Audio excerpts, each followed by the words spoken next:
Call the meeting to order. Roll call, please. Councilmember Ball. Present. Councilmember Starbuck. Present. Councilmember Bridge. Present. Mayor Pro Tem Victor Vega. Here. Mayor James Mosby. Present. Any oral communications? None. So we're going off into closed session with 2 business items, but 2 cases in conference with legal counsel, anticipated litigation, and number 2, conference with labor negotiators, LPOA. And we will return, maybe.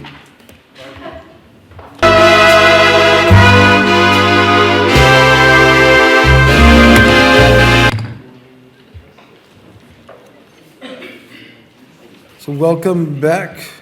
We made it. So the city council meeting, open session, Tuesday, June 3rd, 6:30 PM. Roll call. Councilmember Starbuck. Present. Councilmember Bridge. Present. Councilmember Ball. Here. Mayor Pro Tem Victor Vega. Here. Mayor James Mosby. Present. Mr. City Attorney, do you have any report on the closed session materials? Mayor, the City Council met in closed session to discuss 2 cases of potential initiation of litigation and 1 labor negotiations item. On the first initiation of litigation item, the council, by unanimous vote, directed the City Attorney's Office to initiate 1 legal action, and the details of that will become public when the document is filed in court. In the second initiation of litigation item and in the labor negotiation item, council gave direction to staff, but there was no reportable action. Very good. Thank you. Please join me in invocation from Chaplain Ron.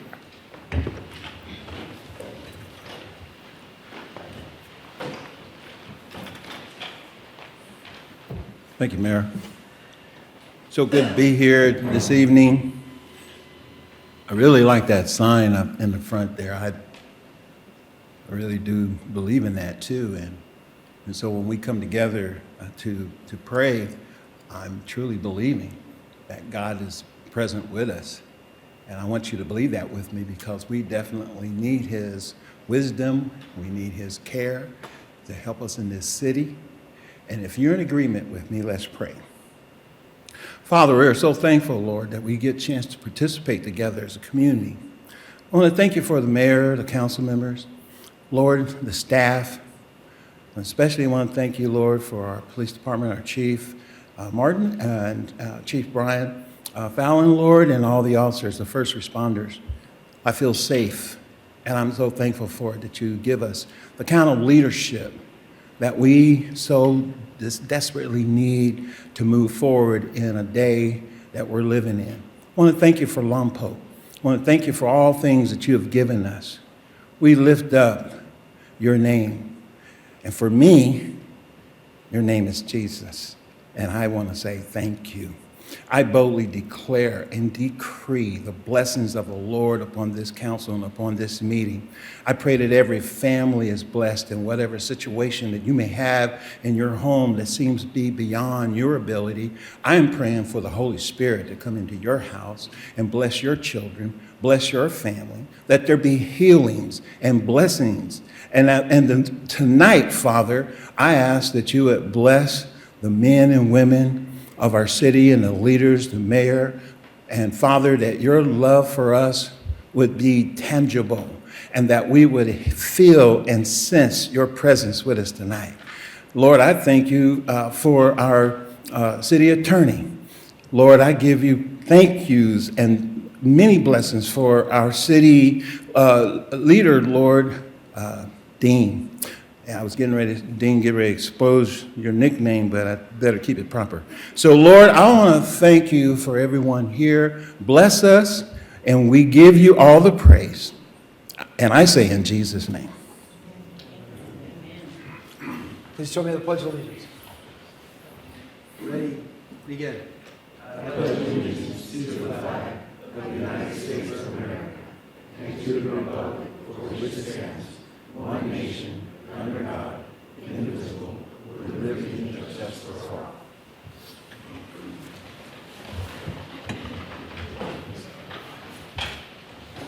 Thank you, Chaplain Ron. City Manager report. Thank you, Mayor. Got a lot of activities for the summer. Start out with the Lompoc Library Summer Reading Challenge Level Up. It'll start June 1st and through August 1st. Participants can earn raffle tickets for prizes, including an iPad for adults, a Kindle for use, by simply logging in their time. We also have some free books available that can be redeemed at the Lompoc Library or the Village Library. Thanks. We'll also be starting up the free summer meal program. We'll return to the Lompoc Library and the Anderson Rec Center. That's with a partnership with the Lompoc Unified School District. They'll be served Monday through Friday, June 16th through August 1st on the patio. Let me see, from 1 to 1:30, and also at the Anderson Rec Center from 12 to 12:30. Parks and Rec is registered now for the summer drop-in program for kids 6 through 12. They'll be Monday through Friday, starting June 16th to August 8th at the Anderson Rec Center. $30, and you get a discount, $5 off for if you have more siblings. We'll also be starting up the movies in the park at Ryan Park. We got Saturday the 14th, we got Disney Moana 2, and July 12th, we'll have Dog Man, and August 2nd, we'll have Minecraft, and that starts at dusk. We kicked off the regional dispatch. That's a good thing. Whenever your citizens call in, they'll get medical assistance and pre-arrival medical instructions, helping them get back on their feet. Next, we'll be having the pre-permitted ADU program boosting off. It'll start going to the Planning Commission first, July 9th. Should be back to the council August 5th. Caltrans will be doing a lot of work on Highway 1, 8th Street, right before the bridge there, so keep an eye on that. They'll start today, and they'll go through Friday, and they'll be working from 8:30 to 3:30, so be careful out there. And then finally, it will be the final AIDS ride, life cycle bicycle ride to travel through Lompoc this week. They've been traveling since the 1st to the 7th. They'll be in Lompoc on Thursday the 5th and leaving Friday. So that's all I have for today, sir.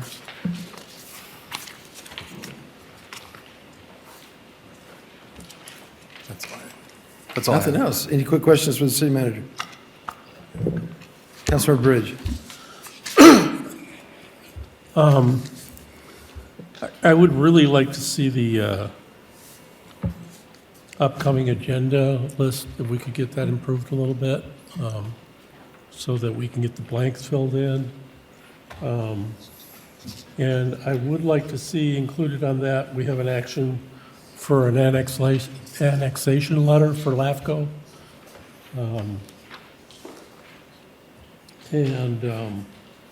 The park and pool assessment is due to come back. And the Park Pool Assessment District, I think, is scheduled to come back June 17th. Cool.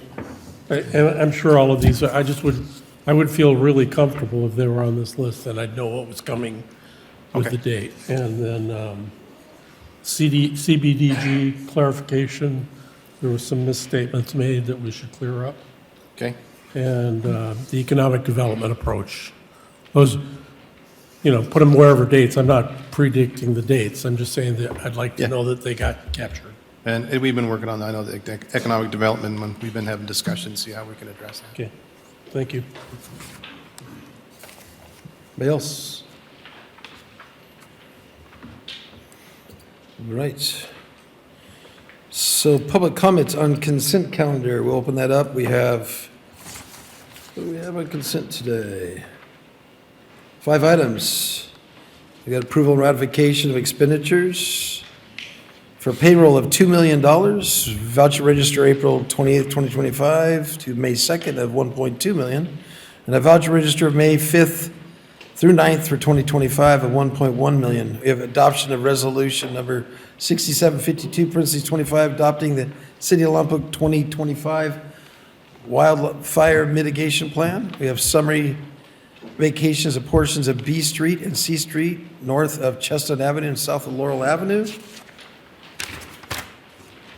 And item number 4, we have adoption of Resolution 6755, Princely 25, approving road repair and accountability list of proposed project for fiscal year 25-26.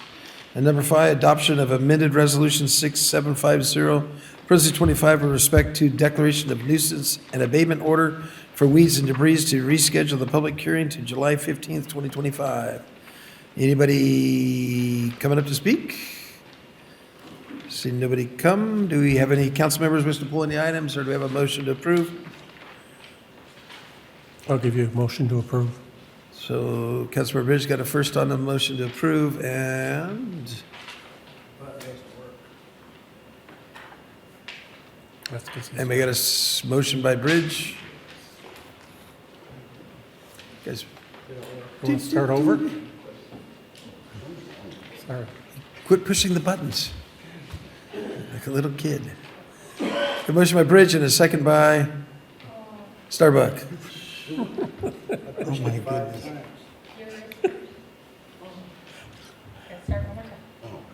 Hey, nobody push any buttons. I Bridge. have to. I'm making a Starbuck. motion. I want to slow everybody down. All right, here we go. Go ahead and vote. Easy. You guys in a hurry today. You can't wait to give that budget presentation, right? And that passes 5-0. Staff presentations and announcements. We have anything? Nobody? City manager? Nothing? Nobody wants to talk to us. Like Sue, that was a nothing, right? Okay. Now, we got oral communications. We have a maximum of 3 minutes. Anybody who wish to rise for oral communications on matters in the city? Oh, here comes somebody. Okay.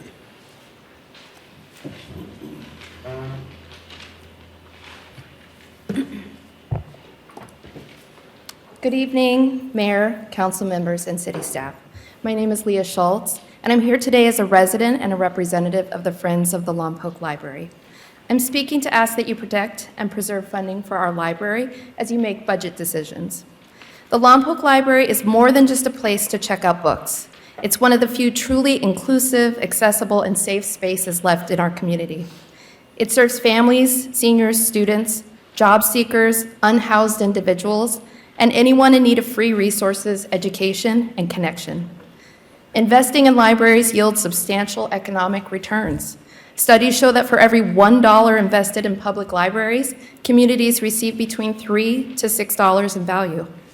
Every day, our library provides free internet and computer access to people who don't have it at home, homework help and story time that gives children a strong start in literacy, literacy classes and resources for adult learners, job search tools and a quiet space to study or apply for work, a gathering space for community programs, book clubs, and cultural events, not to mention the reduction in social isolation through programs for teens, seniors, and newcomers.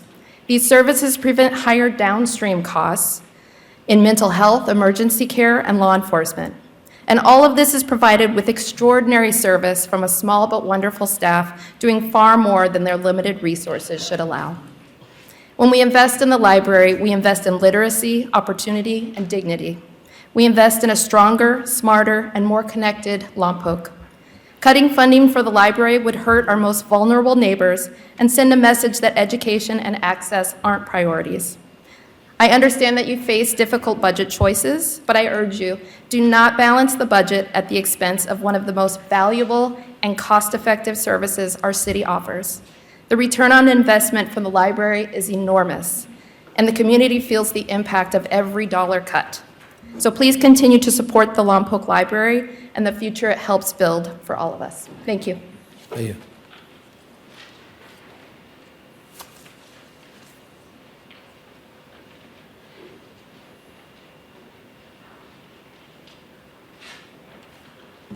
I have loved going to the Lompoc Library since 1976 when I moved here. I am so impressed with all of the things they do. And I'm sorry, I don't remember your name, but she did a fabulous job of giving an overview. But just specifically, I was tutoring a girl and not asking for pay because she was 8 years old and was struggling to learn to read. So I went to the children's librarian, I'm a retired teacher, and I said, what would grab this girl's attention? And she said, graphic novels. I'll show you where they are. Oh my word, I had picked out many books to try to read to her. Once we got onto graphic novels, we were in good shape. And now she's reading at 2nd grade, and in August she didn't even know her vowel sounds. This is amazing. I found out that they go to the CCC now. The last 2 months they've been going, I don't know if they go once a month or whatever. They bring books and they bring games. When my mother was there was nothing like that offered. Isn't that cool? It's amazing what they do. They have like senior outreach. That's classic movies once a month. They have coffee, donuts. One of the things for seniors is to get together with other people and not be isolated. So we've done a wonderful job up until this point supporting the library. Keep it up. My daughter, who teaches 3rd grade in San Diego, she said, Mom, find out about Libby. If the girl that you tutor, if it's hard for her parents to read to her, they work many jobs, etc., Libby can read to them. The library has this. I got this at the library. You can get this for free with their app, and they'll read your child to sleep. Like you can set a timer. I want them to go to sleep at 8 o'clock. Libby will take care of it with their favorite book. You can't get more bang for your buck. And thank you for listening. I hope you continue to support the library. Thank you.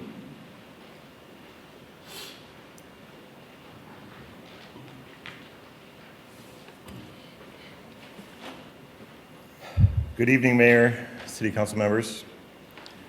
I'm here with a heavy but hopeful heart to speak about the importance of continuing and strengthening the city's contract with the Lompoc Valley Chamber of Commerce. One of the options currently being considered, which would drastically reduce funding, would not just tighten the belt, it would quite frankly end the life of the chamber as we know it. And that's something our community simply can't afford.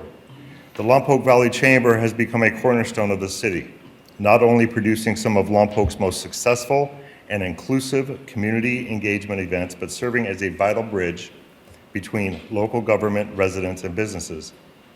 Whether it's job fairs, ribbon cuttings, youth workforce initiatives, or advocacy work for our small business owners, the Chamber is doing the work without duplicating city resources and with a fraction of the staffing.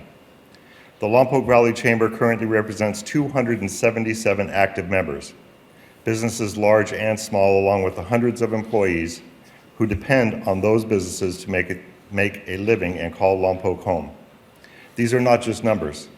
These are real people, your neighbors, your constituents, who rely on the Chamber not only for business advocacy, but also for education, networking, problem solving, and local support. A contract with the Chamber is not just a financial transaction.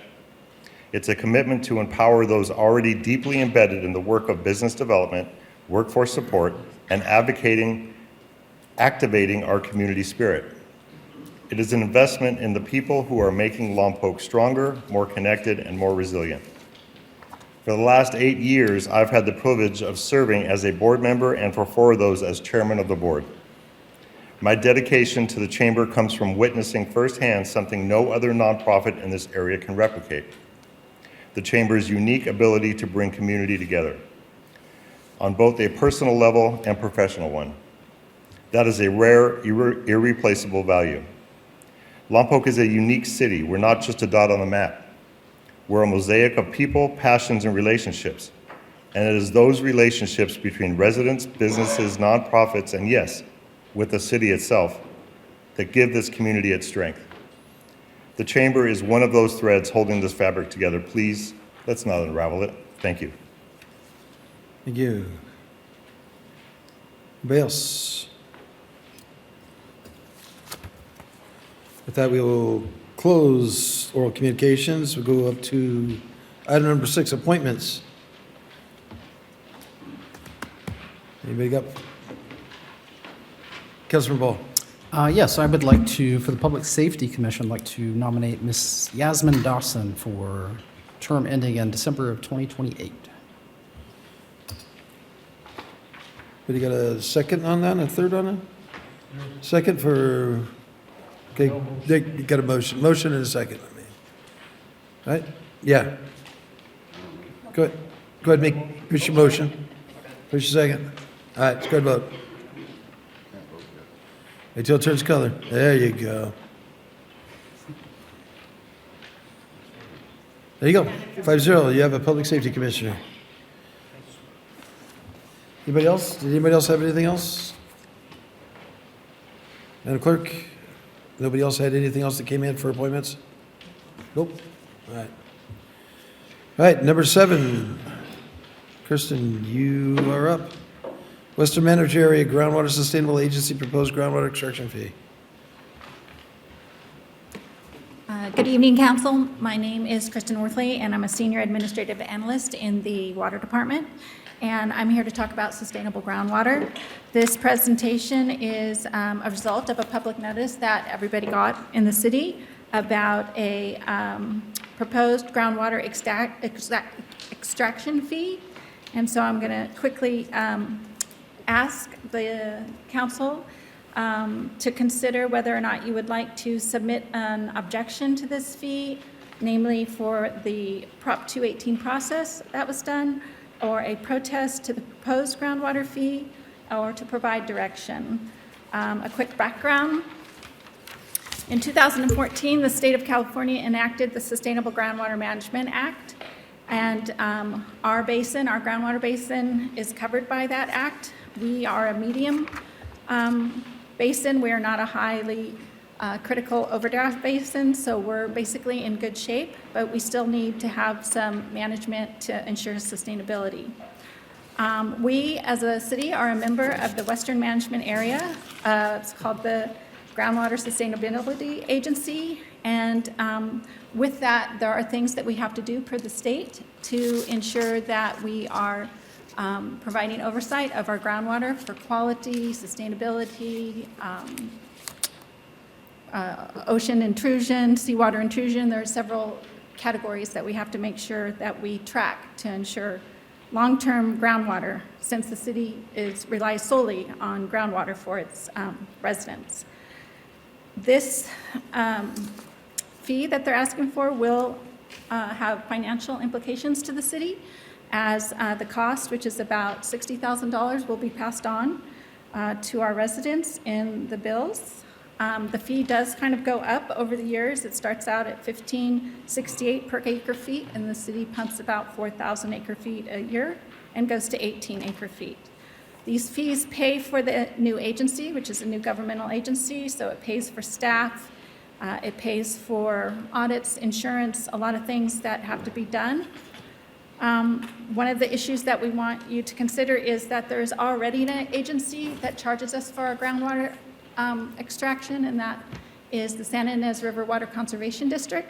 And so we are just wondering if possibly there's some overlap in those fees that we would like you to consider whether or not we should explore that more thoroughly, and then possibly let this agency know that we have additional questions. So what is your recommendation?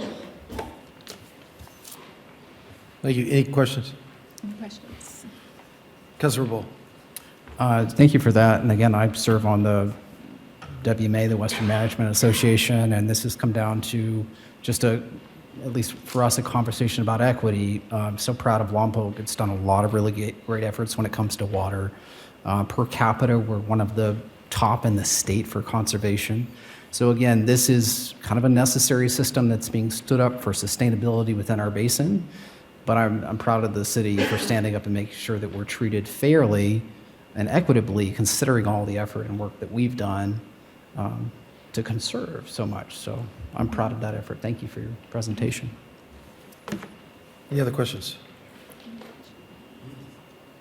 Okay, we might have some more later during deliberations. We'll go to public comment on this item.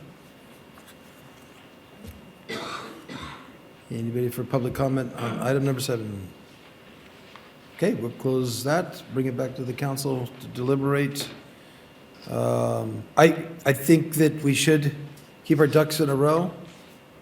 I think we should have a letter of objection in lines with 218, equitability, like you're saying, as long as some other variables that we see amongst us, which is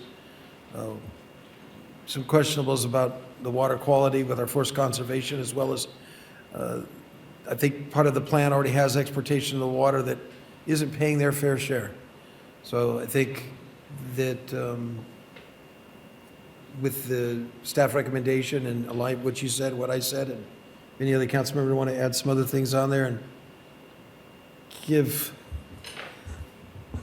the senior administrative analyst a little leadway to add some other things as they align with an attorney to put the letter forward as the Prop 218 protest? What do you guys think? Councilmember Vega. Yeah, Mr. Mayor, I also agree that we should submit an objection just because Lompoc is on top of the list as far as conservation. You know, they've done very well. People have done conservation, and we deserve to have some credit for that.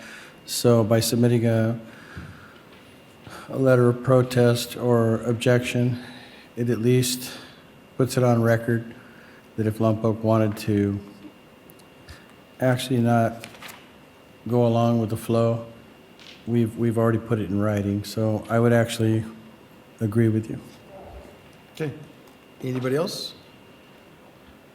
Councilmember Ball. Just want to add a quick comment, and for those of you that don't have the chance to necessarily pay attention to some of these water issues, just something I'd love to point out, and for those that can dig in over time, when it comes to fairness, and again, we need agriculture, we need farmers, we need them growing food, there's no question about that. But there's a system in place right now where the city, we're a groundwater pumper. And we don't have the option of not reporting accurately or pumping down to the gallon of what we do. The system right now within the basin does allow a lot of farmers to not necessarily have meters on their wells and have some sort of self-reporting mechanism. So I'm not necessarily against farmers or anyone like that. What I am hoping is that at least Lompoc can raise its hand and say, hey, before you set rules and set new fees, just make sure you're being fair so that we don't, and our citizens aren't paying in excess of what's fair, considering that we have to report everything and we don't have any loopholes. So as anyone's interested in that, I'd be happy to talk about that with anyone. But fairness is important here, especially for our ratepayers. Thank you. And if we can add on the fairness component, remember there's 6 times as much water that's exported out of the river before it even gets a chance to get to our valley. So, and I don't think they have to pay anything for that water that's taken right off the top. So, the fairness. So, you want to make a motion to carry that up? Vince, you are the rep to that? Yes, Councilmember Bull? I'll make the motion to, I'll make the motion to give staff the leeway to work with the attorney to put together the opposition letter. Does that work? All right, and we have a motion by Councilmember Ball and a second by... Councilmember Ball. Yes. The objection letter is one of the staff recommendations, but then there's also a protest letter as well. Did you want to include that? So the objection letter and the protest letter is staff recommendation. Councilor Ball? You're I'm for amending all your of motion? it. But I'm for all of it. But Okay. So Councilmember Bridge, you guys are pushing the buttons too fast. Slow down. Hold on. No, I don't know what's happening. Hold on. Okay, there's a Ball Bridge motion. Okay, go ahead and vote. Wait for the color. All right. You guys are getting too fast at this. And that passes 5-0. Right, item number 8, approval agreement with the Lompoc Valley Chamber of Commerce for business assistance services and approve the allocation for the economic development obligation. City Manager. Thank you, Mayor. So tonight, there'd be a couple of things we're trying to address here. One's the chamber contract, and one is also how we're going to allocate the payments to the economic development. You got the contract for the chamber. They do a lot of great things, economic development, tourist promoting, assisting businesses, running events. I think that the charts, Your podium's a little low, too. Is that? That's how it goes. Hang on. Like I said, the chamber does a lot of really great events for us and helps us out from economic development, tourism, assisting businesses, running a lot of our events. You can read the contract. There's a lot of good things they do for us. The direction we're asking for tonight is how we're going to fund it. The chamber's paid out of economic development. There was some concern during the budget talks about using utility funds to pay for economic development. So I tried to devise 3 different options that, council can give us direction on. The first one would be that we would fund the whole thing 100% of the general fund. That's $154,200. Those charts that you're showing are my charts, not Dean's. I don't have any slides, so. I know. That would be $154,000, $108 to the chamber for operations, $35 for audit, $35,000 for retail strategies for consulting services, and then $7,700 in past pension debts that we need to pay. If we did that one, paying it 100% out of the general fund, you'd have to give us direction to come back and reduce the general fund by $114,108 and reduce service levels somewhere in the general fund. The next option would be to keep the funding levels as it did in the cap at $28,990 for the chamber, and the rest of the $42,700 we would have to pay for out of the general fund. I think that we can handle that in the budget and adjust the budget and take care of that. We wouldn't have to reduce service levels. And the final one is if we were to fund it the same way we have in the past, the whole thing going through the cap, the cost allocation plan. And that's really all I have. Look forward to your direction. Do you have a Prop 218 study showing the viability or the true nexus of using utilities to cover chamber costs? No, I think it was just generally applied, assuming that there was some benefit to the utilities by having. So I remember under Prop 218, and I know there was questions at other times when the utilities were drawn upon, that there was asked to be a level of a study, an engineering study or something that showed the true nexus and the connection. And that's one of my concerns, is I haven't seen that. And we're trying to clean up some of the habits of the past that were kind of just happening without the true checks and balance. So I don't think that there's, you said it, there doesn't appear to be a study that's showing a direct nexus. It was through a mathematical allocation. How's that wheel thing go that you do, Councilmember Starbuck? Yeah, right. The allocation wheel. Yeah. The only thing I wanted to point out too is the retail strategy. We wanted to bring that in-house, and we can work with the chamber on doing that. I think it's still important that we utilize them. They've helped us develop a lot of businesses, Pollo Loco, Tractor Supply, Old Navy, Boot Barn, Starbucks, just a few of them when I reached out to retail strategies. But we want to keep that contract moving, and I think it's worth paying that for out of the general fund. Okay, Councilmember Ball, your light's on. You got something? Sure. Just a quick question. When did the Lompoc Chamber of Commerce start? 1920 or something like that. And it's been a long time. Thank you. I think originally it was like $500 in 1924, but don't quote me on those. 1928. 28, I was close. Second quick question. In the last 10 years, as a city, financial health-wise, where do we stand in the last 10 years right now? Well, yeah. We've had some tough times in the budget cycle. I mean, we're just now running a balanced budget. It's been a long time coming. I think ever since I've been here for 13 years, we've been having deficit budgets, and we just now recently are getting to the point where we can run a balanced budget. Awesome. Thank you. Any other questions for the city manager from council? All right. Thank you. Let's go ahead and open this up for public comment. Agenda item number 8.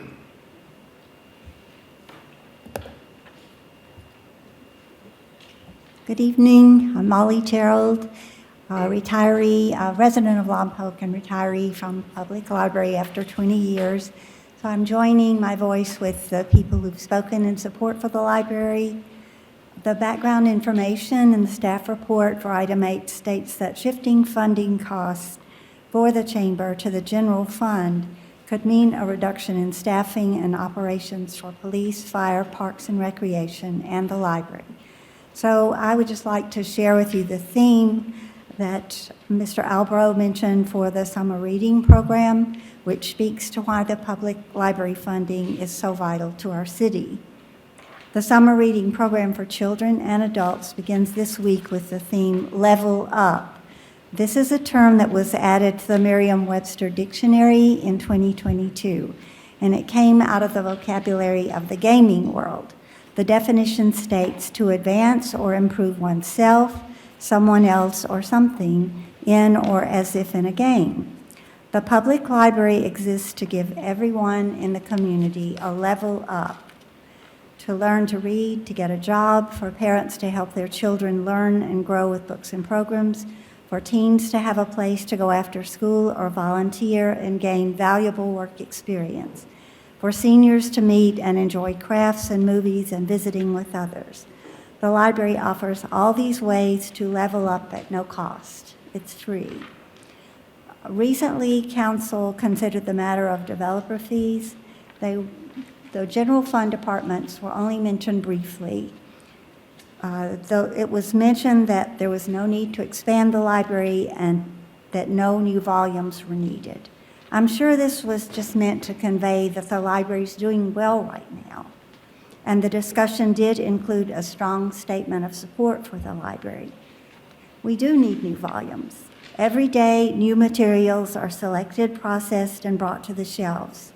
New materials are added to the virtual reading sources that people take with them on the go. The library needs its talented, dedicated staff who select and maintain the collections and programs. That requires funding from a council that understands the importance of what the library means in our community and its great return on the city's investment. The library has already a limited budget, and losing any funding could reduce the resources and programs our community relies on. Please support the library as it helps Lompoc residents level up by guarding library funding in the coming budget. Well, thank you, and thank you all for your service. Just real quickly, would normal comment on public comment, but we did keep the library impact fee is in place. We didn't get rid of that one. That one is in place. Okay? Any other public comment on agenda items number 8?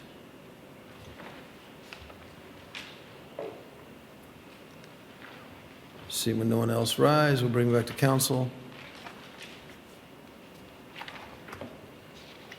Anybody? Councilmember Bridge. Beverly, could you put those charts up for me now? So to follow the Brown Act, for me to hand anything out, it has to go to public. So here's your copy, though, if you want to pass them down. So I had some thoughts on this about the chamber. Maybe. There we go. Okay, Stacy. So we did have a presentation from the chamber, and they talked about the visit service and the event coordination, which they're doing an excellent job on. I saw limited evidence of economic development, and there was some statement that it couldn't be shared with us because it was proprietary, which hurt my head a little bit. We have the retail strategies, which I just heard Dean say we'd like to bring that in-house. The chamber now operates by appointment only, so there's very limited walk-ins. And I went out today and looked at the calendar of events. It's pretty sparse. We do provide $25,000 per year in kind support. Workforce development generally is handled by other agencies.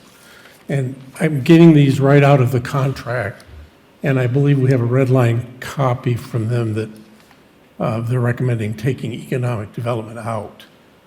And I read through the 218 concerns, and I fully agree with you that it's hard for me to imagine any kind of nexus there. I think we're going to have bigger conversations about that. But so the next chart, These are the typical activities that a Chamber of Commerce would self-fund. So they've got 200-plus members. Those members would carry those kinds of activities. And we're struggling. We're trying to figure out how to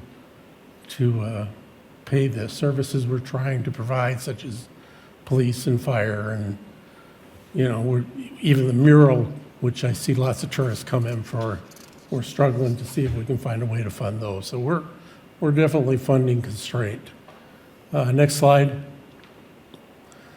So this is what I would recommend. We give them visitor service funding of 12.5. The support, the events, they're doing a fabulous job of that. I was a little surprised we couldn't all attend the State of the City, but I think that was probably a faux pas on our part.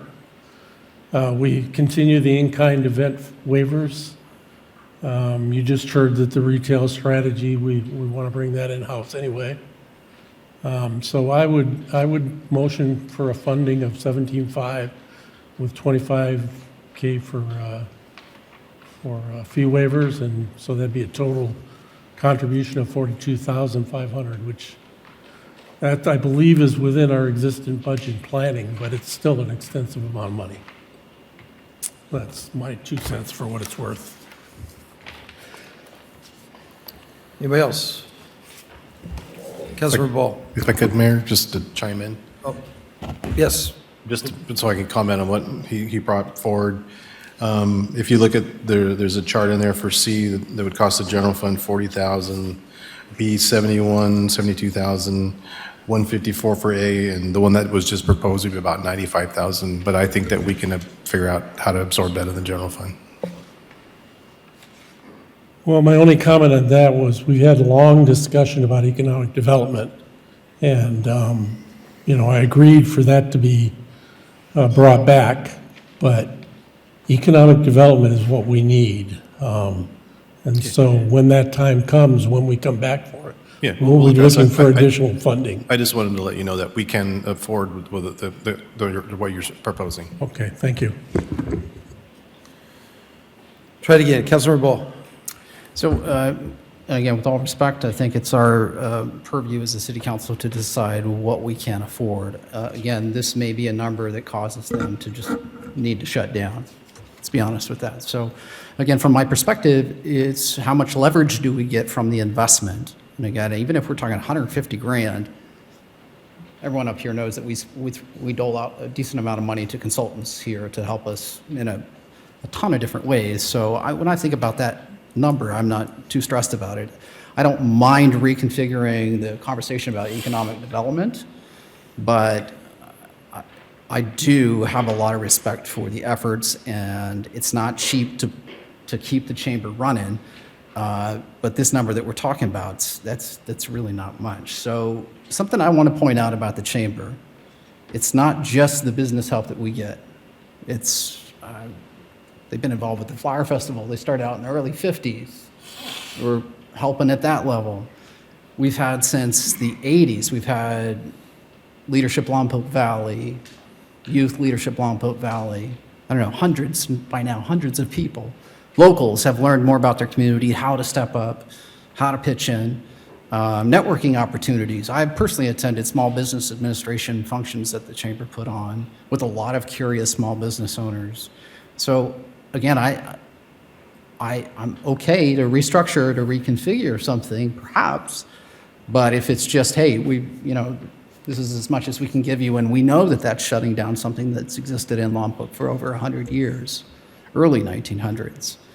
To me, it's a strategic decision. Do we think that, hey, if we shut down the chamber and all of that effort and outreach and that connectivity, we shut that down and invest those little funds back into City Hall, will we get the same return? I definitely hear you from a structural point of view, but I think this is a worthwhile investment. They give a lot to our community, and they put a lot back into our community. So anyway, that's where I'm at. So again, one of the problems we're rising is, remember last year we 2 single-family residence housing, and we have some of our sales numbers are diving. So the real question is, how much money do we have? So What are we looking at? I know we have the draft on we have some hot off the press. What kind of money are we looking at even going into this next year? I know we're in negotiations with the police department currently right now. I mean, where are we sitting? It's not like, the city manager, do you know where we're sitting? What do we have? Wasn't sure if you're talking Christie. Manager Christie. We have a small surplus, but I'm pretty sure, I know they're going to be used up when we start negotiating cost of living indexes. So, So you're telling me I don't have any money? no, if we start doing like the Plan A where 154,000 comes out of the general fund, we're going to have to start cutting something. Okay, because I know we have issues already with the 218 component. I think we know, and I appreciate you helping us clean up some of the things that we're very creative in the past. As we remember, the utilities as well are struggling as well, that we have to make sure, and every time we get there. So Councilmember Ball, go ahead. So again, I guess with all respect, I'll disagree. When we don't want to come up with the money for something, we get down to the $5,000, $2,000, we're probably going to have to cut something. I'm sorry, it's a bad rainy day. We have nothing. We have nothing. We have nothing. But I've sat here, and 5 years ago, we had nothing in reserves. We literally had $200,000 or $300,000 negative number, and now we're sitting here in a positive $8 million number. Now, that's good. We're building back. We should have 25%. I get all of those things. But to say that we as a city, unfortunately, when we just heard that we're running a balanced budget, but at the same time, we're coming up with rhetoric that we're just out of funds and we have no money. We can't. We talk about the 218 study, and with all respect, I'd ask the city attorney the same question that I asked at our last meeting. Have we been threatened with any sort of lawsuit in regards to chamber funding through 218 studies? Has that come up on your radar? Not that I'm aware of during my tenure, no. Thank you. And his defense, just because we haven't been sued, doesn't mean it's right, and go ahead and do it, so. Councilmember Bridge. Yeah, I think that's an important thing to consider, that just because we haven't had litigation levied against us, that we should do something that we know is not correct. And what we're looking at, if I understand this page 2 correctly, we are taxing the ratepayers, I don't know, $100,000 to run the chamber. And you know, I'm all for business development. I think economic development is extremely important. But this is no different than the engineering assessment, that yes, we've done it before, but I wasn't on the block when we were doing that, and if it's wrong, we shouldn't do it. And I have a very large difficulty in somehow saying that the ratepayers, the guys who are going out for work every day, should be paying for the Chamber of Commerce. That hurts my head a little bit. Now, if we can get the money somewhere else, which everything I've been seeing so far says we just don't have the money. We have to tighten our belt. And so that's where I'm coming from.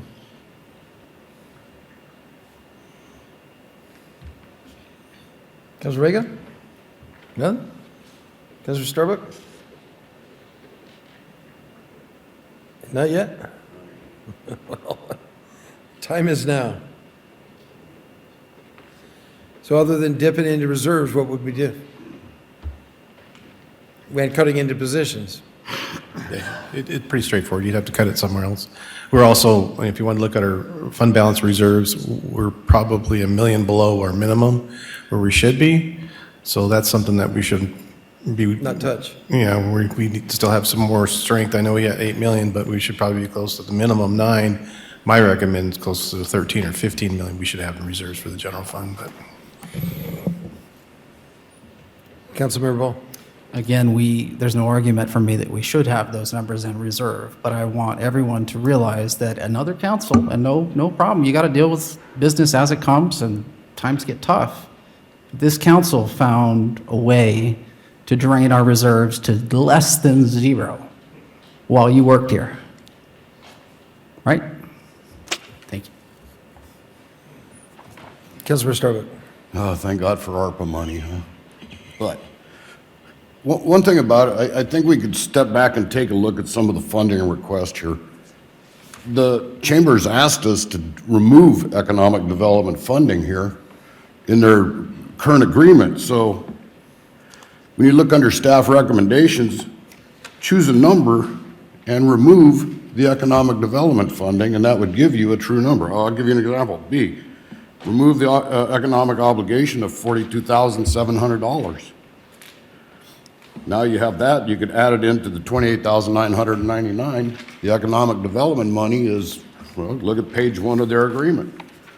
Economic development has been removed, changed with business assistance and tourism. So anything to do with economic development here, we could roll it into chamber money other than retail services, which the city has requested to bring back, the consulting. This takes the chamber off the hook for economic development and gives us a few hundred, or not a few hundred, but several $1,000s that we can move around here to make an equitable contract with the chamber. I mean, it's something to look at. Once again, please look at item 2, page 1 of 11 on the new agreement.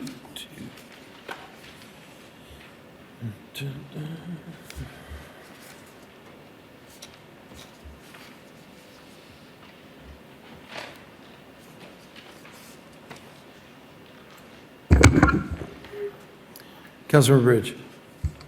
So what I'm hearing you say, Dirk, or Councilman Starbuck, if I understand it correctly, is you kind of walked through item option C.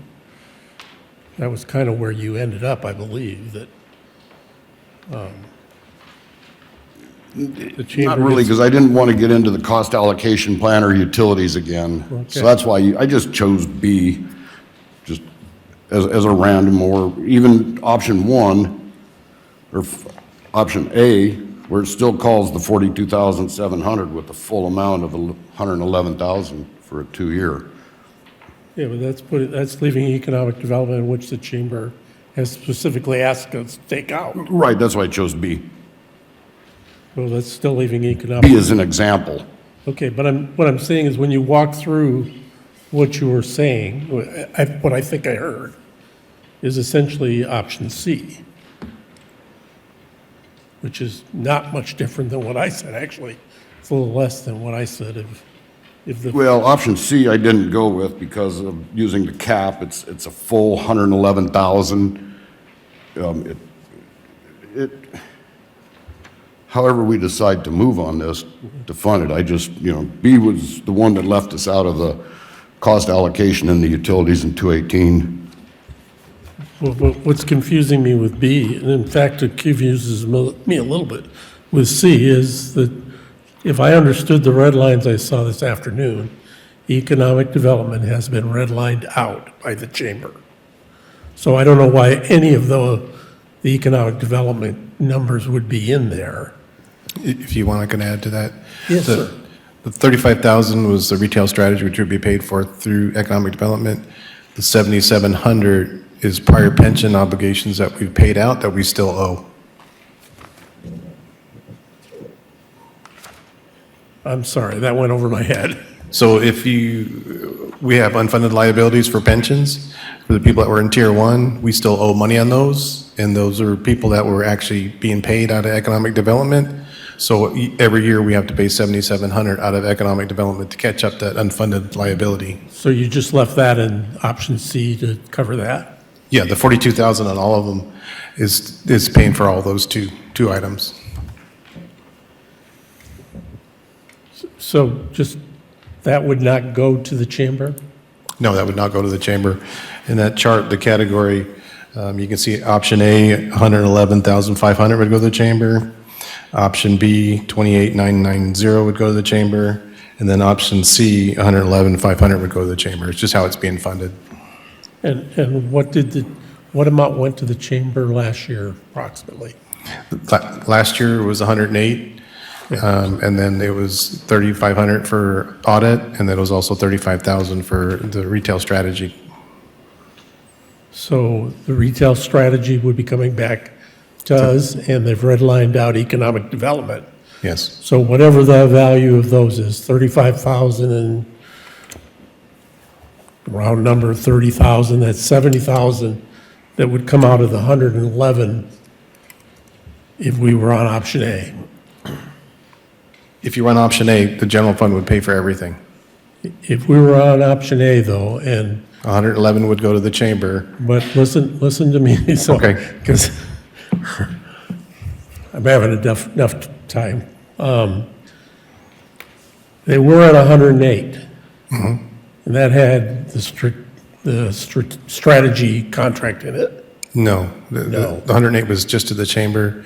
We're also giving them 3,500 so they can complete an audit. That of their audit, books. yeah, And then the retail strategy was another 35,000 we're giving the chamber as well. I see. So the chamber last year was almost 200,000 or 150,000? Yeah, yes, sir. Okay. It's a little confusing. Okay. And the present contract that they've redlined, well, let me ask it another way. The strategic contract, my understanding was that the chamber was to provide economic development services on top of that. They provide some, but the overall economic development was taken out, as you mentioned. But last year, they were supposed to Yeah. be last year. doing that, and that was in the number. And that's been redlined out now. Yes, sir. Okay. Councilmember Ball. Oh, so I'm just curious, just for context, roughly speaking, over the last 10 years, what's been our annual contribution to the chamber? It's been pretty static, right, roughly? Yeah, it's been at 108 for a while. I don't think we cut it down. Yeah, I think it's been at 108 for quite a while. Yeah. So the only reason I ask that question is, again, with all respect, in good times and in some bad times, we've made a consistent choice to fund the chamber. So again, I just lean on it being more of a priority choice. We can always afford something that we choose to, it seems. Just throwing it out there. Councilmember Bridge. I have one clarification on what was just said. We only recently, in the last year or two, added the 25K for economic development. Is that not true? No, the 108, no, we moved the economic development out of the city, I don't know, 4 or 6 years ago, somewhere in there. 4 to 6 years ago? But we did add 35 for them to do retail strategy because they were paying for it out of their 108. We also added the audit money too, so we would help them still maintain that 108 like you had mentioned had been in for a while. Thank you. You want to put your motion you put back up on the screen? Sure. Emily? It's the last slide there, so, yeah, it's not active, so I can't make a motion if I wanted to.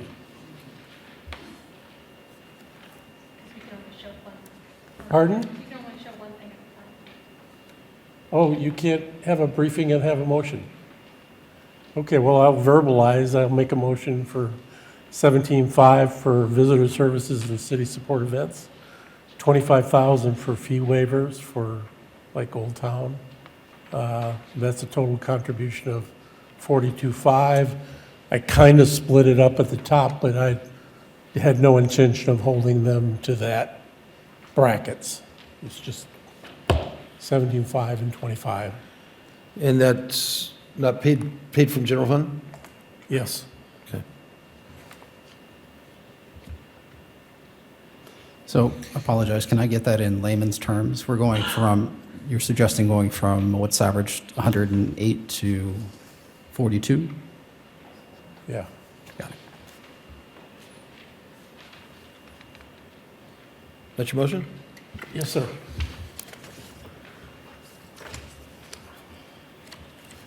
Hold on, Councilmember Starbuck. Now, 42,000 is only going to be a 21,000 a year budget, which, I mean, that's probably about nothing in the big scheme of financing, you know? I don't know what it costs to put on an Old Town Market 6 times and some of these things, but, you know, to do it 2 years in a row for 42,000, if the chamber could even survive that long on 42, I don't know, you know? I was thinking, you know, if we could do maybe 90, 94 for the 2 year.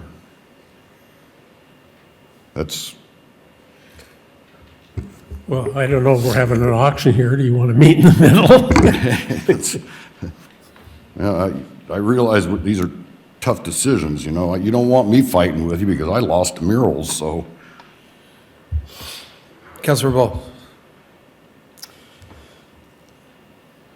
Again, I think this, and again, I appreciate what Mr. Starbuck's saying. I wish there was the opportunity to ask the actual chamber what number keeps them solvent. Because I think the big question here is, do we want to move forward with a chamber in any capacity or do we not? The other thing on the list I forgot to mention, and again, this is not necessarily a lot of money that's going towards this specific thing, but it is the chamber that is the conduit. They're the catalyst. They're the facilitator of the Military Affairs Committee. And again, it's been how many times on our radar to stay connected, get more connected, to show the base that we care and that we support them. And we as a city, we know we have limited resources. We don't have a lot of extra people to just go out and do barbecues. So the chamber has taken this under their wing for many, many years. I don't know how many mouths they've fed out at the base over the last just few years. So again, there is value in what the chamber is doing. So again, strategically, if we cut off enough funding, they just won't be able to function. And so they will, in essence, have to close. And that's a choice this council has to make.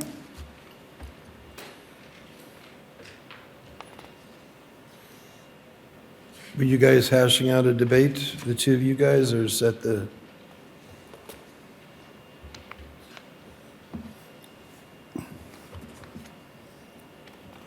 Councilmember Starbuck?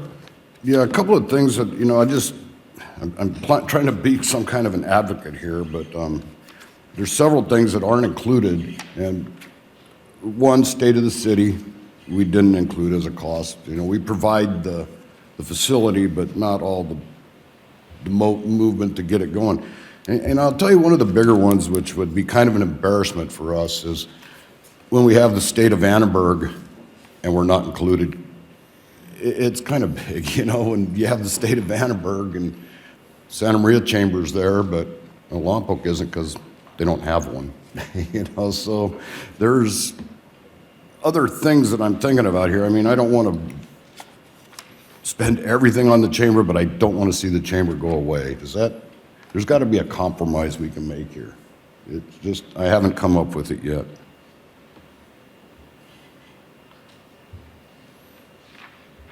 Councilmember Ridge? Well, I'm not an advocate of the chamber going away. Chambers fund themselves in lots of cities. And I'm not an advocate of, we want to come back and have some kind of detailed breakdown of the specific events you want to hold, or we should have. But I am an advocate of protecting funds so we can play the police. And that's kind of where we're at. And I mean, we've just sat through, you know, several hours of trying to figure out where we're getting money from. And I was an advocate for the mural. I want the murals. I think they're a great asset to our city. You know, But 4 months ago. somebody's got to give. Just, you know, 4 months ago, we bought a $50,000 van in 5 minutes. So it's just saying, The only reason I supported that is because the prior council had committed to it. And if we commit to this and it comes back, then I'll support that. I'll always support living up to what we said we do. But Councilmember Ball? So I'll throw it out there. Again, I don't necessarily have a number, but hey, let's play around with an idea. Let's maybe be more cost effective. They're taking off the retail strategies. That part's not included. We want to be fiduciary here. Every chamber has sustained every council has sustained the chamber since it's been around. So save 5% off of the 111. You want to cut it down to, you know, $101,000 and make them tighten up their boots a little bit. That's fine. That's in the window where, hey, they can function. They can maybe shift their strategy towards doing something that's a little more helpful for the community.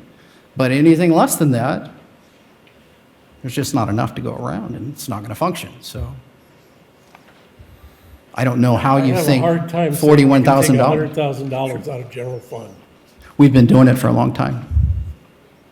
Where we've been taking the bulk of it is off the ratepayers. That's where the money's been coming from. I still haven't gotten one complaint from a ratepayer about that. But I hear you, I hear you. Well, I've had complaints from ratepayers that our rates are going up too much. And they don't get to the level we're at, so they don't know where it's going. And we're here to help that. That's our job. So, All right, you know, let's- I'm willing to compromise a little here, you know, if we're gonna take it from the general fund, and you know, I think I was at, I don't have the number up there anymore, I'm sorry, you can't put it up because it's a motion. Hang on, I've got it here.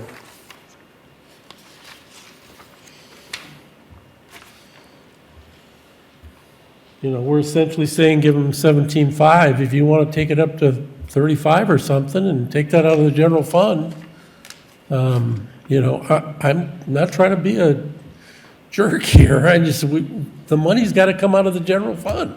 It's that simple. So I definitely hear you. My only pushback is that, and correct me if I'm wrong, is that we're saying like, hey, we're going to take it out of the general fund, take it out of police and fire. So let's not do that. But at the same time, we're suggesting that we take some of these funds and stand up maybe a position or two eventually in the city using those funds that don't go to police and fire. So with all respect, we've been doing this as a chamber and as a council.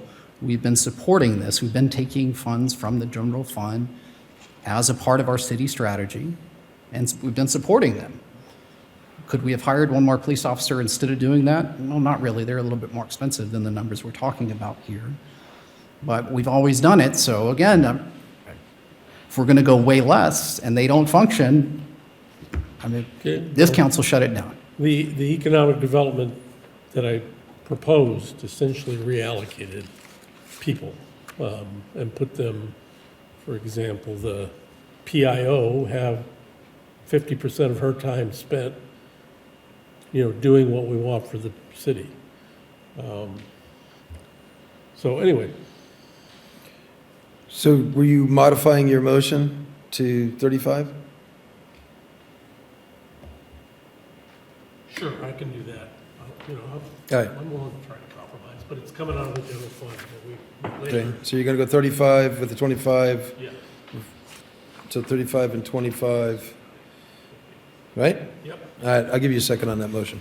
So can you clarify what the final number the chamber would be getting compared to last year? Well, some people don't want to count the in lieu, but it's true. So I'm saying that bottom line there would be 35 and 25, so what is that, 70, 60. 60? So to confirm, we're taking the chamber contract from about 110 a year to about 60. I don't, you'd have to ask. Roughly. That sounds right, but I don't want to have it come back and say I said. Do you, and I'm asking you honestly, do you think the chamber can and should function on that amount of money? I think the chamber has memberships that, They've always had memberships. okay, well, they can, just like we're having to raise things, they can raise their membership $5. They got 200 and some, $5 a month, whatever that number comes to. So yeah, I guess I made a compromise here. That's your motion? I'll second your motion. What's your motion? Councilmember Bridge? Just to be clear, that motion includes approving the agreement with those dollar amounts in the agreement, right? Okay, And bringing back retail strategies to the city, correct? okay. And that it's out of general fund and not enterprise, correct? All right, was that a trick question there, Jeff? No, it was just that your motion only was about the funding amounts, and you didn't specifically say that you're also going to approve the agreement, the new agreement with the Okay. chamber. It would have to obviously be modified to match the numbers. Right, moving seconds, go ahead and vote.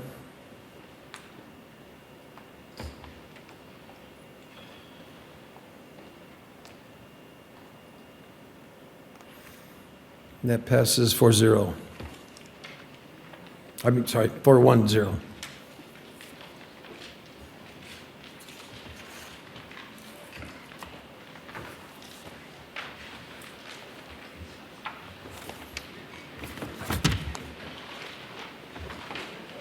All right, item number 9. Unfinished business.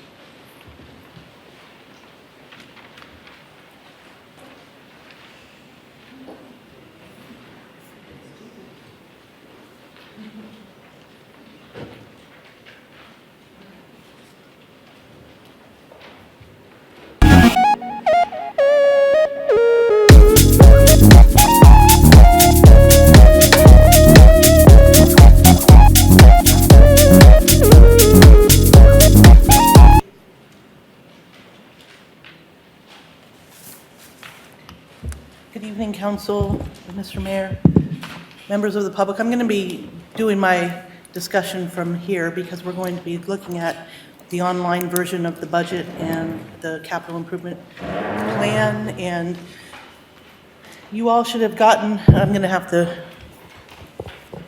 make sure I keep this really close because I always forget. So you should have in front of you a draft budget book.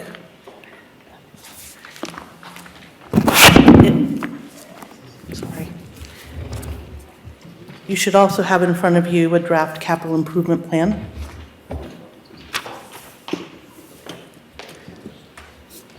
Those are online as well. There are some available in the lobby for the public to look at as we go along. We're going to be getting online and looking at them as well. You also have, I believe, a cost allocation plan. It's just a short version. The full version is online, and we'll be looking at that and showing you where it is. And then I have one more hot off the press to give you, and we'll actually get to this at the end, the proposed budget and fiscal policies condensed. It's a draft proposed version of policies that we've condensed from various locations, various resolutions, and municipal code and handbooks, and we're trying to get it all condensed. And so this is a proposed version. It will, I'm sure, need some edits and input. And so I'm going to pass that out here in a minute. But we're not going to go over that tonight. We'll look at that and allow you to provide feedback, and we'll discuss it at the next meeting. So I'm going to go ahead and pull up some of these documents.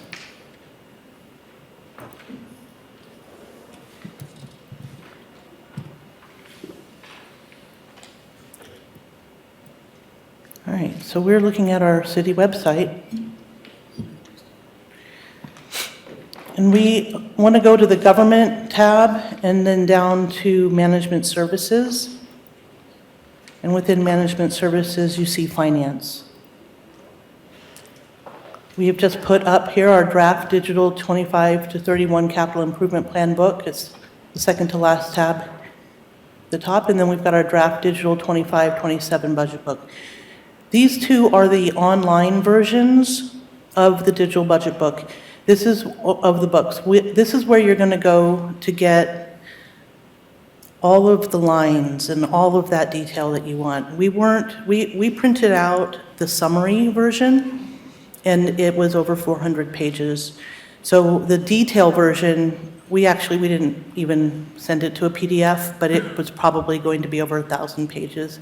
So what we want to do is look at some of that detail tonight, and then show you how to go and look at it and do that research and continue to look at the budget over the next 2 weeks.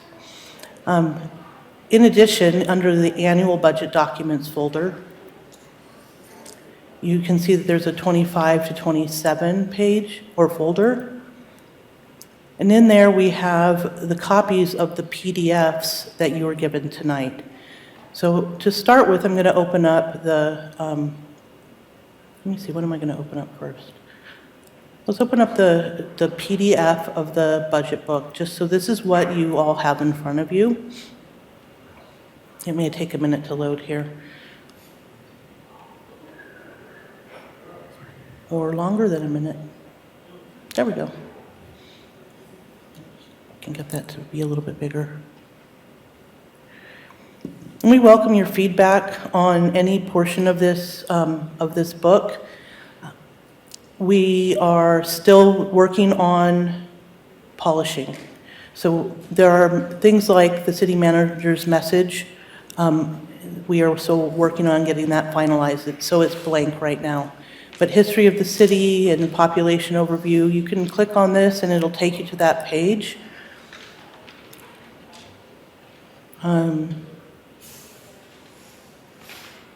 And so I'm just kind of showing you what you have in front of you, and the organizational chart, executive team. I want to get to we've got a page here for council. Get all your...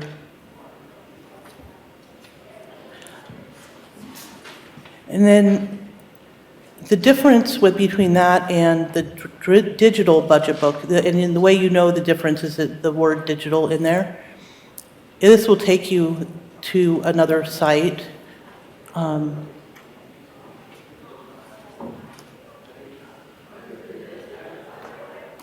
you can see the same book, but it's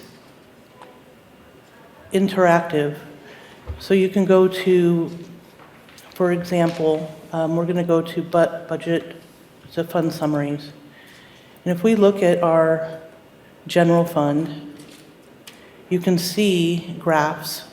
You can interact. We can look at. We're going to take out revenues from other agencies. We can see these different types of this bar graph, and then the comprehensive fund summary here. And so I'm kind of showing you the lay of the land, but we are going to go into this as far as if you have questions. And so I think I'm going to show you real quick the capital improvement book as well, and then we'll go into, if you want me to go into depth in any particular fund or look at anything in particular tonight. Let's see, we got...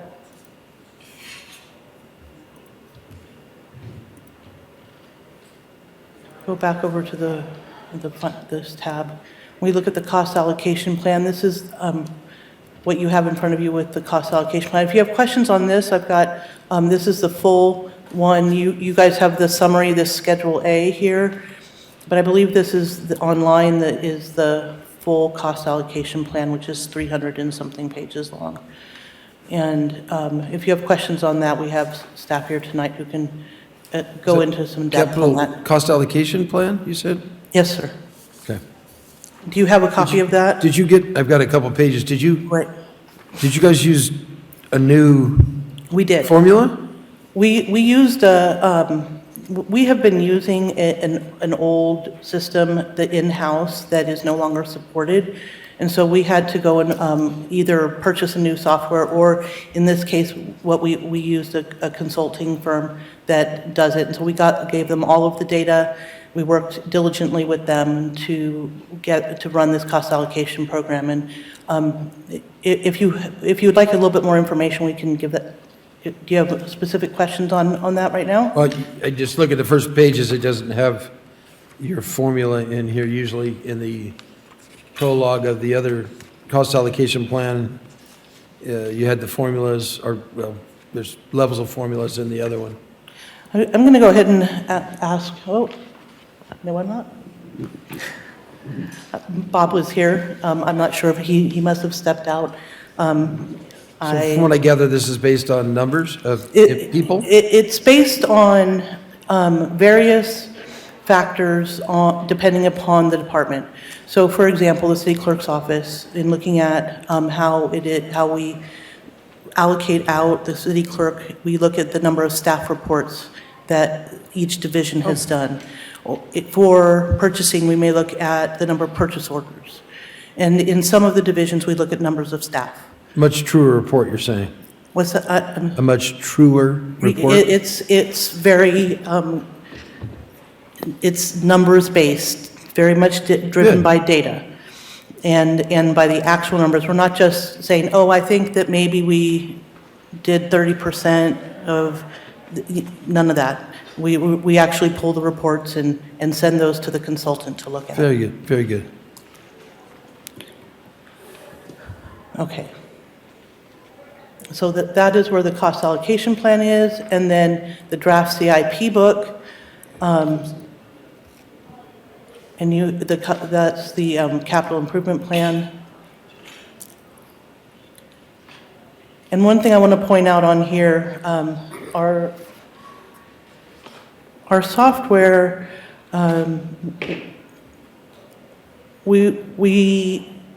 when departments put in requests for capital improvement,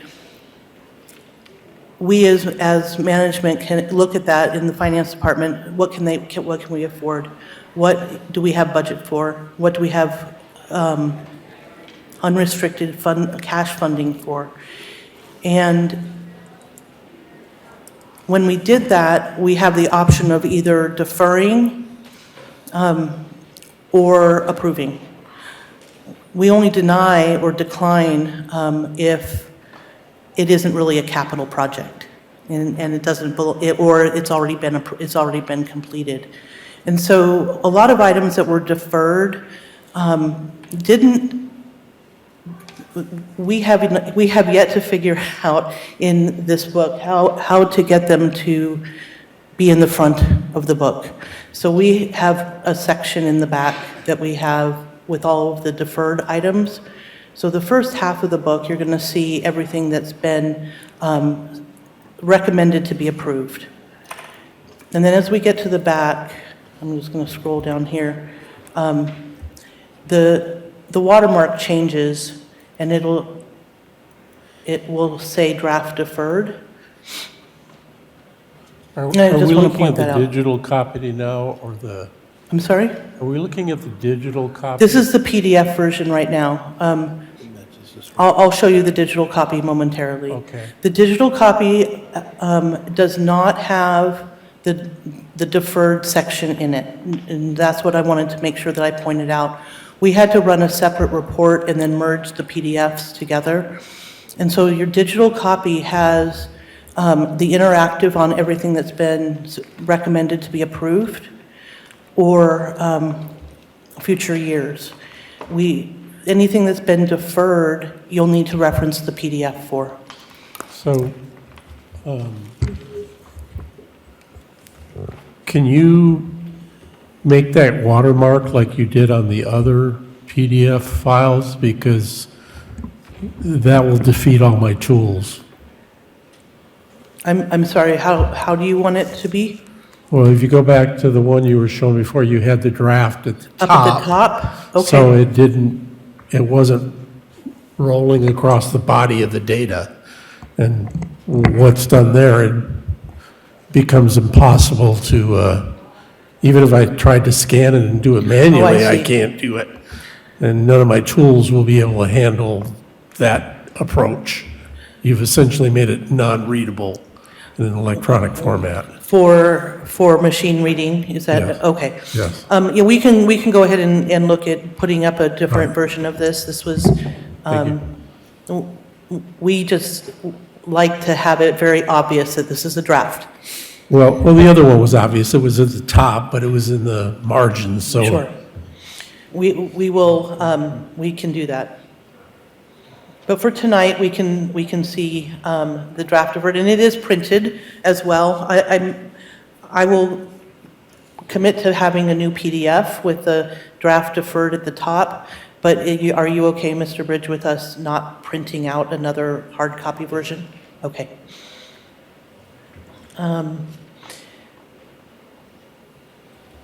So the digital version of this is up here on the draft digital.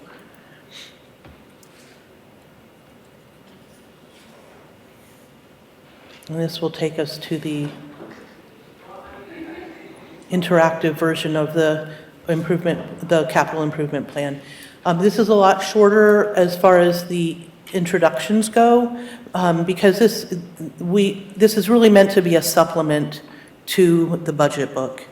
In fact, there were options to be able to just have one very big book, but we opted to do the two separate. I do want to point out, I had said in prior meetings that this draft budget book, which I am going to go back to here real quick, that it would have all the capital included in it. I need to clarify that we did not merge the two documents yet. We were getting close in time, and I decided that it would be better to present two sets of books rather than run the risk of trying to merge the data and have something go wrong. So we are going to be merging that data starting tomorrow in a separate book, and then once that's done, we will post that online. But I just wanted to make sure that you understand that in the draft budget book, that it does not include capital. That's with the exception of the general fund. We did put in any capital that the general fund would be expending so that we had a full picture of the general fund. So in the CIP, I believe I heard that the rollovers would be clear. Could you show me how I would see that? So the rollovers are not included in the capital improvement plan. We just have what has been being approved in 26 going forward. We can run reports for you out of our system of what is going to be rolled forward, but that isn't something that we can capture in our capital improvement plan. Okay, a separate report then. To me, that's well, I don't know what's in there, so hypotheses. You're saying, you're talking about current projects that were in the prior capital improvement plan that are in process but aren't necessarily in this book. Is that what, am I understanding that correctly? Yeah, yes, that's good, but what I'm really kind of interested in is the capital improvement that were approved in previous years that have not been completed. Those all that have not even started. So everything that was approved in a prior year that is going to be is still expected to be continued on would be either in this capital improvement plan for 25 to 27, or it would be, and that actually should say 31. We'll need to read that. See, I already found an error. I'm sorry. Sorry. It would either be in this book or in the deferred book. If it's not in one of those and it was on a prior book, then it is no longer a project that is being worked on. So all projects that are being worked on are either currently in process and in our current financial system, or are in this book. I'm not sure. So, not to belabor it, but what I just think I heard is that there could be a capital project that was approved in a previous budget, 22, that never got completed. And if it wasn't intended to be continued, where did that money go? So everything that was approved in the capital improvement plan in prior years would have been put into the budget, and it would be allocated as a budgeted item. And so we can run a report out of our financials to what we have available in our capital budgets. And those roll over if it was approved in a prior year. What I was referring to were items that were deferred, that maybe were on the list but hadn't been funded yet. Those items. Funded or approved? Same thing in our world, that if it's approved in the current year, then that means that we have funded it. So then I'll repeat my question because I probably wasn't very clear. In 2022, hypothetically, a project was approved but for whatever reason, the guys got smarter and decided they weren't going to do it. Something changed. Where would I see that money of those kinds of things? So what you would see is in the actuals of, say, fiscal year '22, you would see that budget was, if it was budgeted in '22, let's assume that that's what you're saying. Say it was $100,000 and they didn't actually spend that $100,000. It would end up being fund balance in the fund, and it would roll over as kind of like an equity line item. And if the project was still either viable or wanting, that the department wanted to do it, they just hadn't gotten to be able to do it, then those funds would roll forward as available in the following fiscal year. And if they didn't want to do it, where would those funds go? They would sit in the equity They'd or sit the in fund the balance. fund balance. Yes. So that's where I'd go look, in the fund balance. So If the there fund are, bal- If we're not spending all the money in the fund balance that was previously budgeted and approved and just hasn't been used yet. correct. And when we're looking at capital improvement program in the enterprise funds especially, many of them are proposed to be funded out of that fund balance. That they're not using current revenues, but maybe revenues from prior years that weren't spent.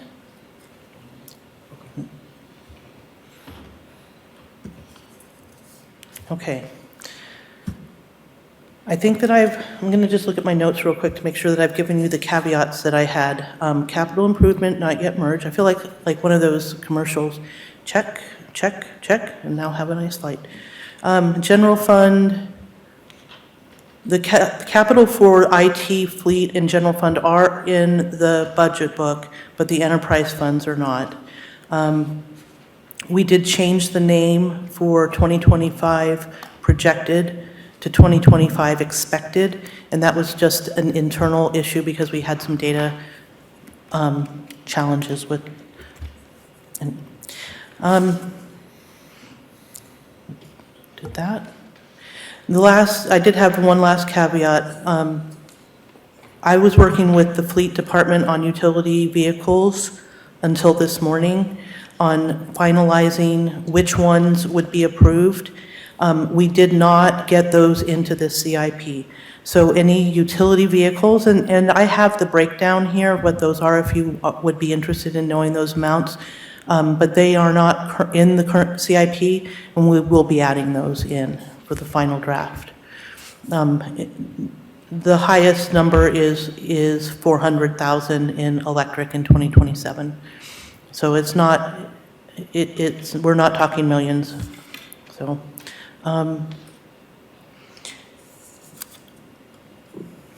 going to stop talking for a minute, and I'm going to ask if you all would like to go look at something in particular.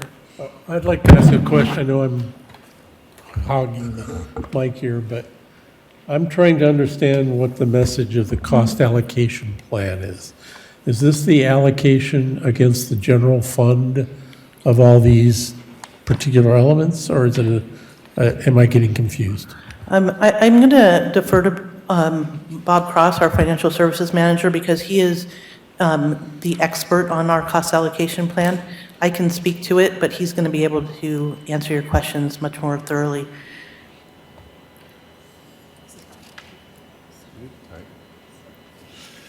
Hi. So yeah, these are the charges to each department or division for services provided by the general fund, the attorney, human resources, finance department. There's a 350-page document on the website. This is a summary of it.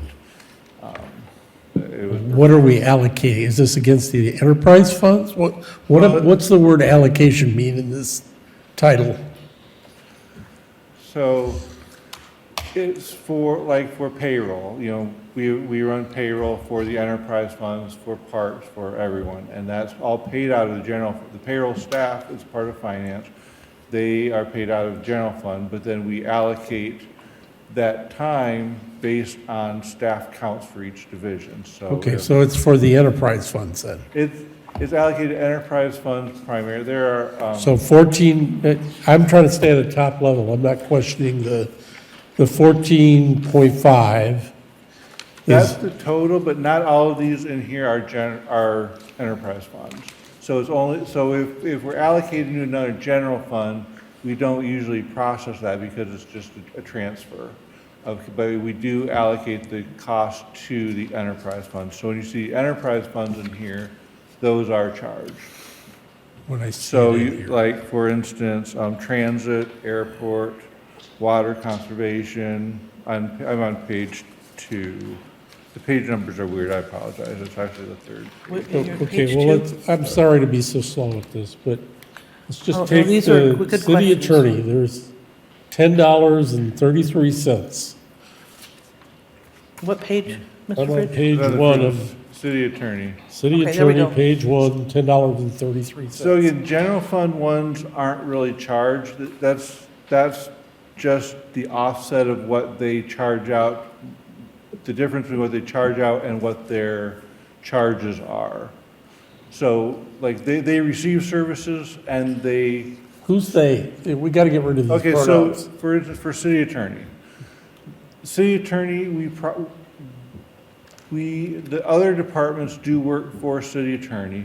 City attorney does work for other departments. That net for them is the $10.33 for the year. So we don't charge that because they're part of the general fund. Don't charge who for it? We don't charge city attorney the $10.33. It's just a transfer that's done. Okay, let's take a different one then. Let's try planning. Okay? That's not a contract, that's our people, $330,000. Who are we allocating that to? That is also, that's not charged to the, that's still part of general fund. So that just goes from general fund, one part of general fund to another part of general fund. So if it's in general fund, it's not an additional expense. If I could just for a second. The cost allocation plan is very complex, as you can tell. It is not, it took me years to get my head wrapped around it, and then, even then I struggle. So the principle behind it is that different city departments, whether that be general fund departments or enterprise departments, use services that various administrative departments provide. HR, attorney, I think it's administration as well, finance. Those are kind of the primary ones.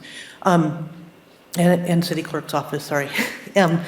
And we look at all of the costs for all of those different departments that are providing services to other departments, divisions. We take the costs and allocate them out.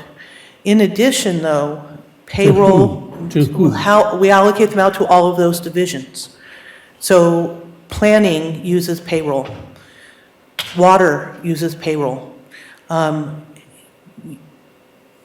Parks, and I'm not sure if we have parks in there, but various divisions, all the different divisions use payroll. But finance uses some of their products as well. And so there's finance uses city clerk, and finance uses HR. And so finance is getting money in from planning or from, and I'm not 100% sure if parks is part of the equation, but these various other departments, water or electric, the money comes in But then they have to take some of that money and send it over to the city clerk and send it over to HR because they're providing services to finance. And so it runs through, and this is what Mr. Starbuck has talked about, this cost allocation cycle, and it divides it out. And I believe that RCS has, do you remember how many times they run that through the algorithm?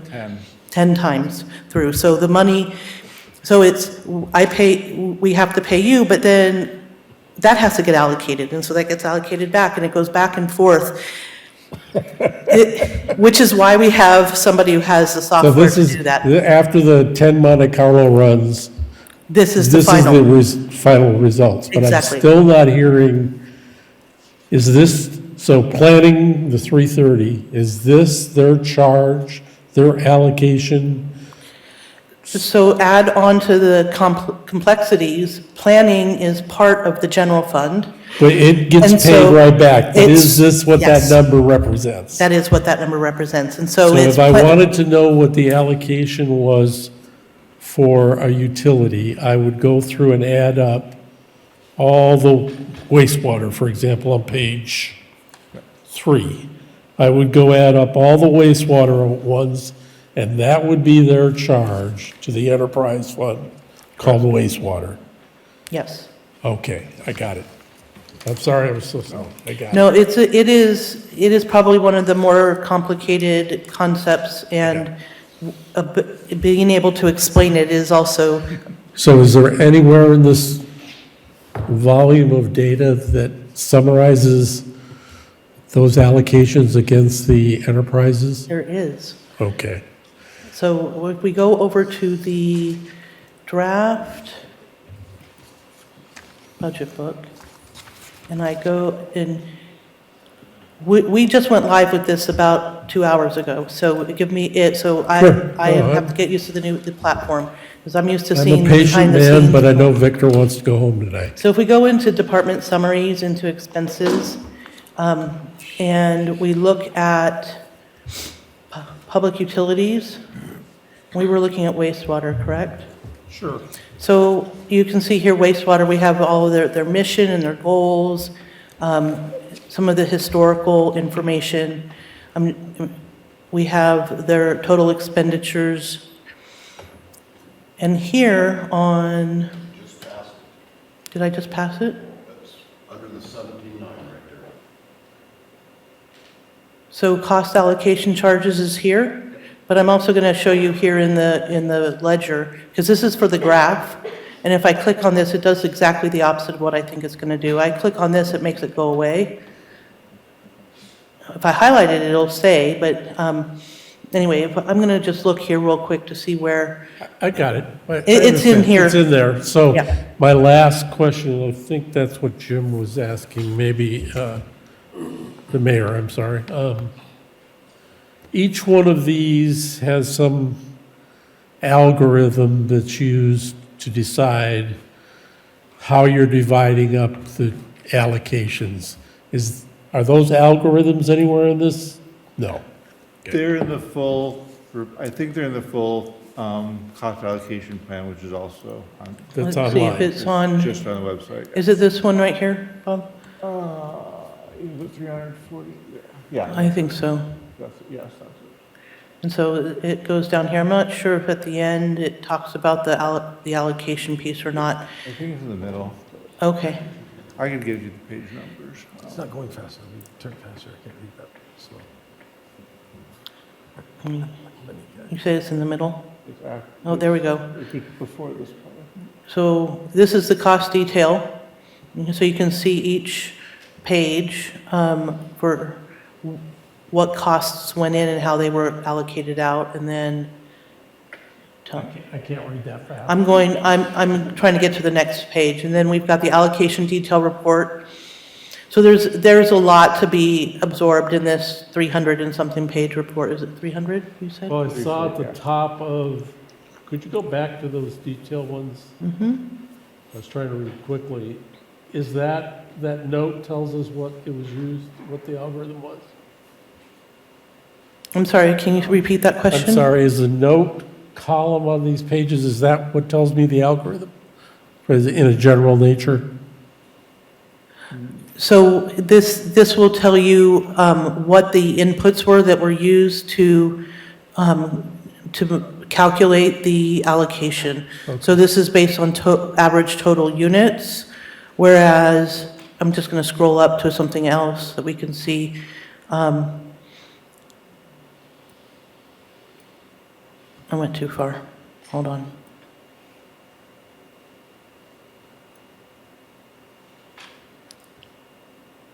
There are some in here that say based on something other than average total units, I believe. And Yeah, that, so when you were on city clerk there, what's not clear is what the units are.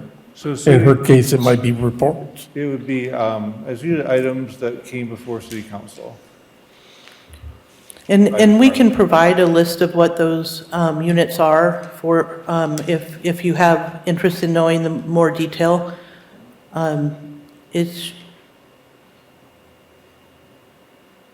They're established. It's the same methodology, the same way that we have counted and divided up the costs in the past. It's just we're So the using. one I've heard of several times is charging electric for their use of the roads or the water. So is there a page in here that does that? So the electric for the roads, that's a separate process altogether. Okay. This cost allocation plan is just the administrative charges that are being distributed out to the various divisions. There is within the document, let's see, enter draft budget book. If we go to electric, You guys have all been through this 12 times, right? you can see here on electric that we have the cost allocation charges. That's what we were just going over. But we also have, let's see, interfund transfers. This is the rate of return calculation that we've discussed. And then we have on here enterprise reimbursement. It may be mixed in with, I know that we have it down below. It's MPPA is still there too. oh. Okay. I'm just looking to see where it is in here. I know that we have enterprise reimbursement on one of these lines.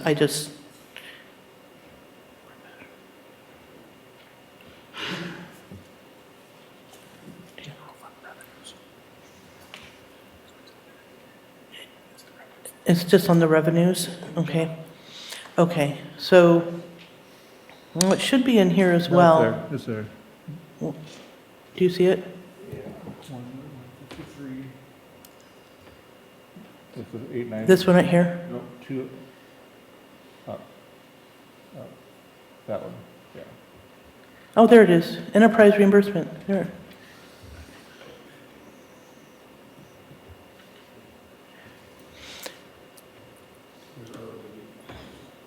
So like I said, I'm used to my behind-the-scenes editing version of this, and I can search by account numbers. So thank you for your patience as we look at that. So that's the amount of money that the electric fund paid for roads?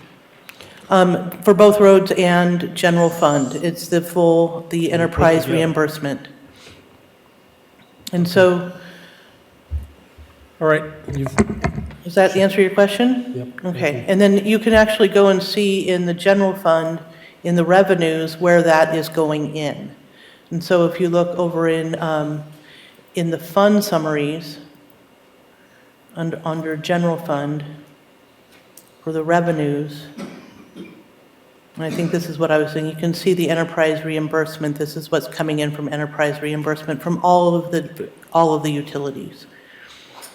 And so this was a new category that we were able to get the software to break down to the level to be able to show exactly the enterprise reimbursement. That was based on your council's request. at our last budget workshop. And so I hope that that is helpful to everyone as they're looking at the information. So where's the ROW on this one? Okay. I'm going to be, so special revenue fund. Christie, if you use the Control F, it should bring up a search window. It'll help you get through there quicker. Wait, say that, yes, sir? Control F. Control F gets me, There's a search bar. You can search, use your search term in that.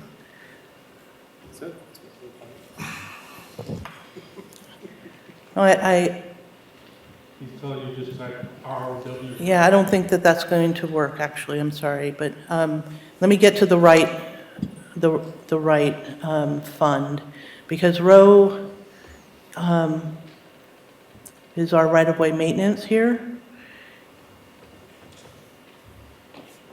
And you can see the revenue that's coming in. We can see our cost reimbursement from transit, water, electric, wastewater, solid waste, and this, I believe, is communications. And so you can see here our budgeted amounts from each of those for row. And these lines are available. You can see these on the other side. If you go into each of the water, electric, wastewater, solid waste, they would have a line that specifically says enterprise reimbursement, but it's going to be shortened and like a needle in a haystack.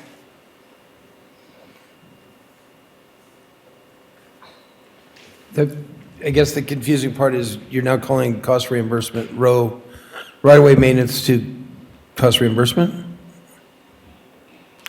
I'm sorry, say that again? From ROW to CR is what you're, So the entire fund is right-of-way maintenance over here. So that's all that we're looking at is the right-of-way maintenance fund. And in the internal service charges, part of the revenues, this is a general fund credit from, or it's not general, is it GF? Credit from water. And then the credit from electric, credit from wastewater. And so this is the revenue side of it, of the house. If we go into each of the enterprises, we can look at, let's say, for example, the water.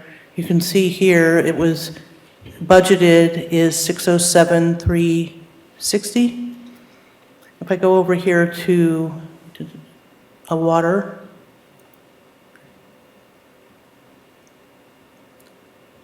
now I should be able to use my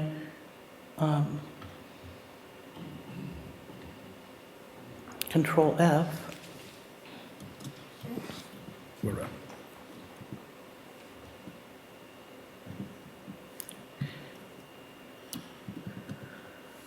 Yeah, maybe not. you're all right. We've got a lot of. Do you understand? We don't need to go page by page here right now. We'll be here for a month or two. It's in here. It's in there, I got you. There's a lot of detail. Again, our system was either all the detail or none of the detail. So we opted for the book is is just a summary, and then the online is everything. So if you need a little light reading as you're trying to fall asleep at night, highly recommend the Enterprise Fund fund summaries. It's exciting stuff. I appreciate you putting that stuff together and isolating and separating it. I know it's a lot of work, and I thank you. Just a couple things real fast. As well that we need to put together on the books, because I think all the numbers are in there. Just real fast, I was reading in there, I noticed Mike Luther is written as his old job.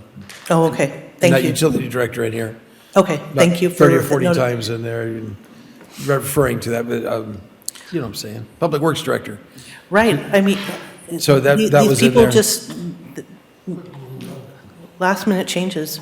Well, I got you. Yeah, Just- we'll get just it in some. there. Thank you. But there are a couple of things that I think that we definitely need to align in the budget book to make sure.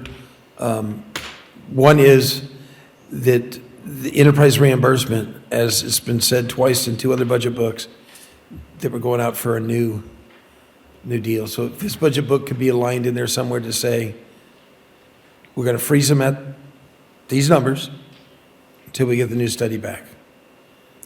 Okay, The next council, if they want to change it, they can change that, but just having that in there as identifier. So they're frozen at those numbers until we see the new study. It's twice it's been called for to have.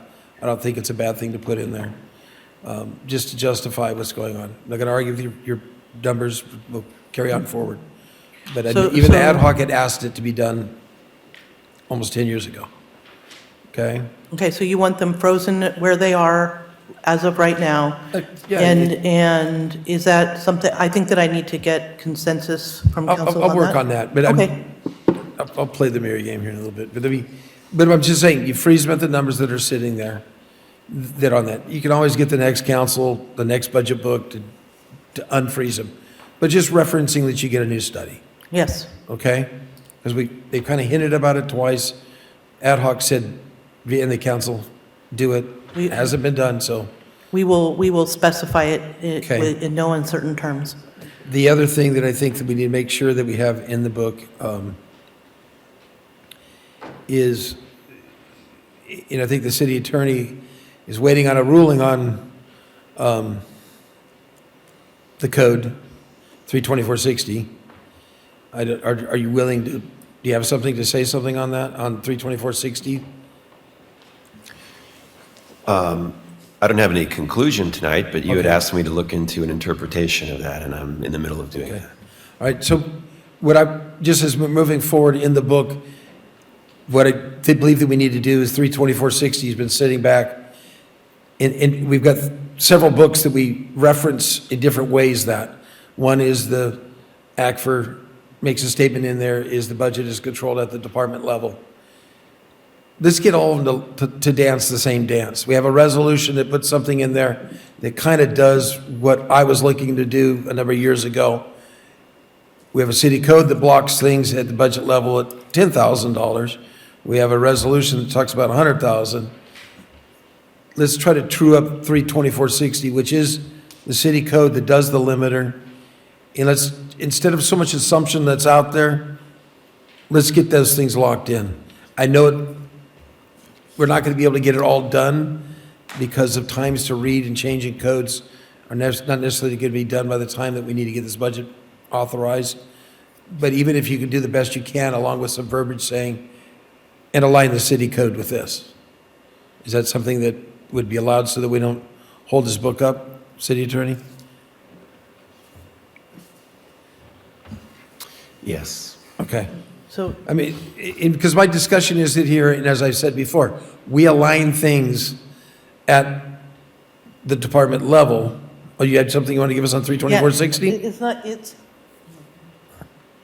But so we go through all this work and we set it at the budget level, or at the department level, and then things happen and we don't necessarily see them happening. And I want to make sure that we have this happen. I was trying to wrap things up, and you get more readings. I was getting ready to send everybody home. well, this is homework. Yeah, we don't have enough yet. Killing me with these watermarks. That's their plan. So, Christie, this is a, I'm sorry. Sorry. Are there copies for the public, or is it on the website? Okay. Yes, it's on the, it will be on the website, and there are copies for the Okay, public. thank you. This is the compilation of many different fiscal policies that we have had. This is still, like I said, it's going to need edits. But if we can get to a place where I can bring this forward in a staff report, then we can include summarized versions of this in the budget book. So again, I'm working with a hot off the press kind of mode these days where Right, well, it's difficult to comment on as many well, pages. yeah, I but wouldn't just get- expect that we would comment today. I Sure, I wanted got to be you. able to Okay. hand it out so that we could, like I said, homework.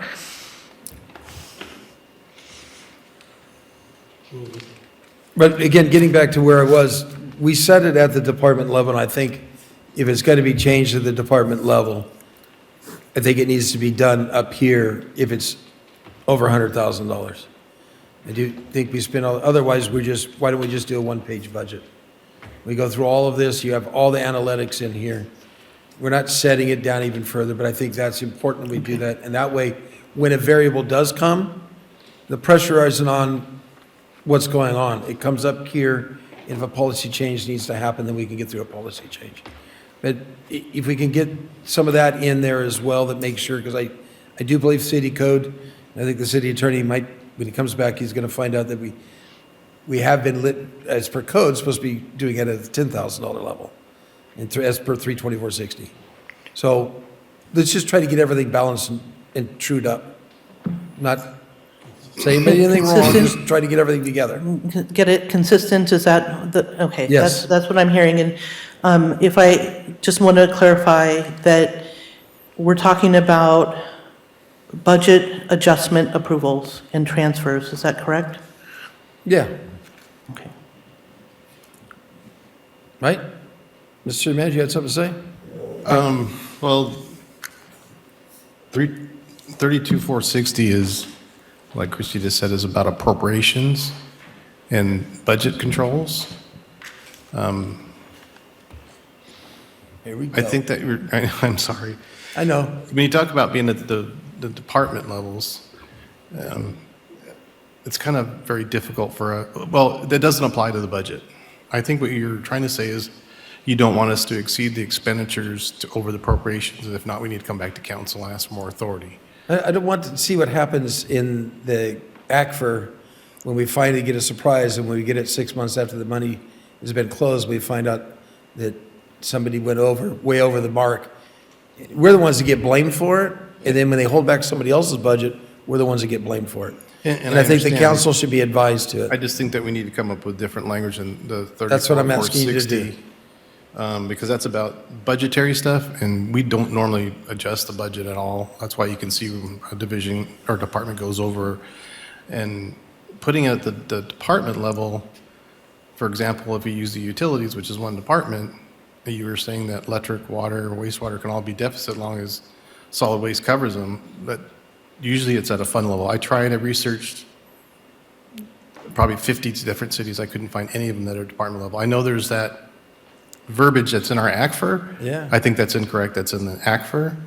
But I think I understand the intent of what you're trying to do, and we'll try and come up with some language to make sure we have to bring back expenditures that exceed appropriations At the department level. at the department level. Right. And that way we don't get surprises in a budget book. Yeah, and that'll be And something. that helps the finance staff to get it cleared out. Yeah, but we'll have to craft some language. It's not I going to don't- apply against Okay, but again, 32460. I'm just trying to get it so it's more transparent and it's not a surprise. Okay, yeah, I think I understand what Okay. your intent is. All right.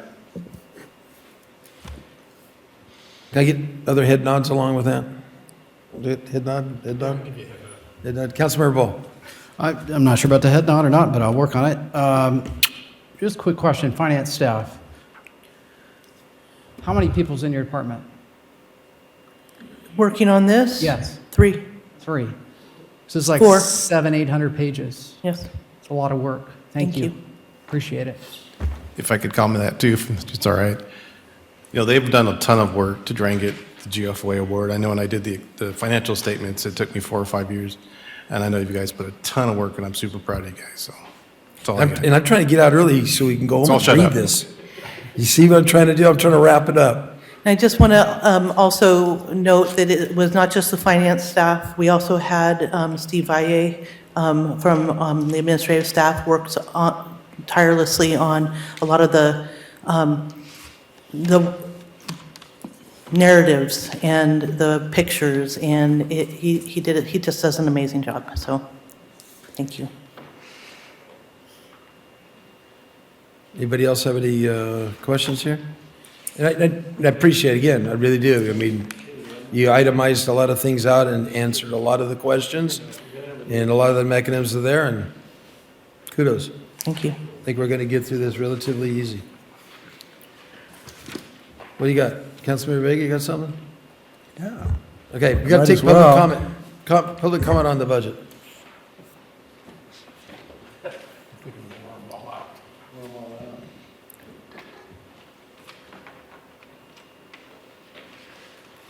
I wish the group had stayed so they could see the battle that we're having to get through to get where we are. So it's not easy and et cetera, et cetera. All right, we'll close public comment on that, and we received and discussed with a few head nods, okay? Are we good? Are we good with that one? All right, let's move on down to written communications. Yes, there were several written communications. They were provided to council, to staff. They are posted on the website and provided outside in the lobby. Very good.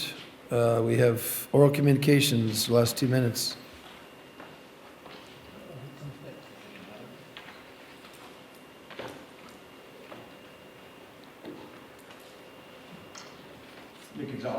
Resident Lompoc. My question pertains, in your recent increase in solid waste, and this rolls back to, it goes all the way back to the budget eventually, but on your 218 notification, you had announced a 5 to 10% increase.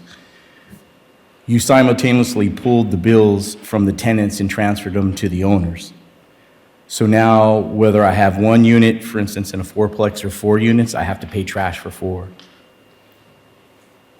Each one of the billing has been fixed, but was originally incorrect, upwards of 400%. So, for instance, in the fourplex, they would have paid $28 a month. After your 218 posting and your rate adjustments, my bill came out to $400 and something.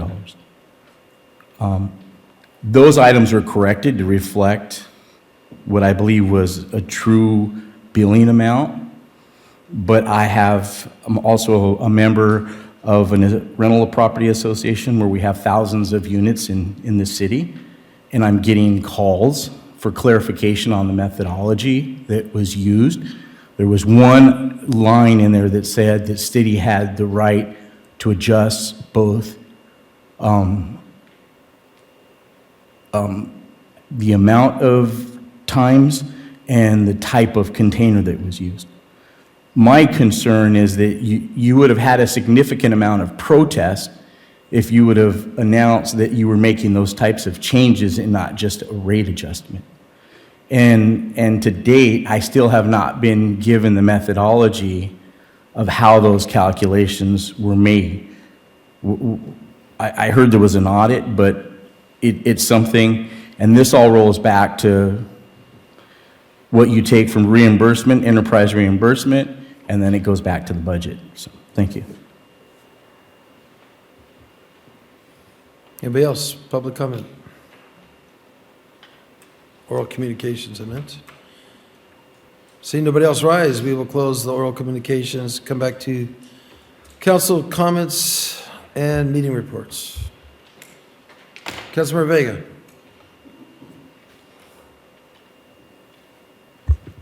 Thank you, guys. Thank the staff. Thank everybody for the math that's coming along. And the way we're putting this together in a professional manner, I think that's what it's meant to be. So I have to commend the council too. The budget's pretty long-winded. I see what you guys are dealing with.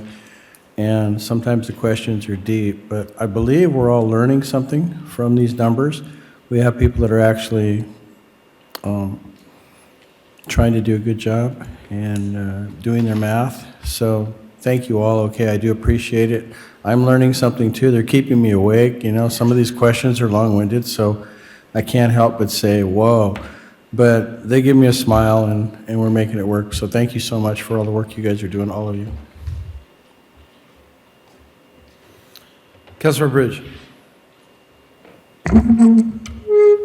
Well, first I have to give personal thanks for the group that's working the budget, because I know you've spent many hours answering my questions, and I'm very appreciative.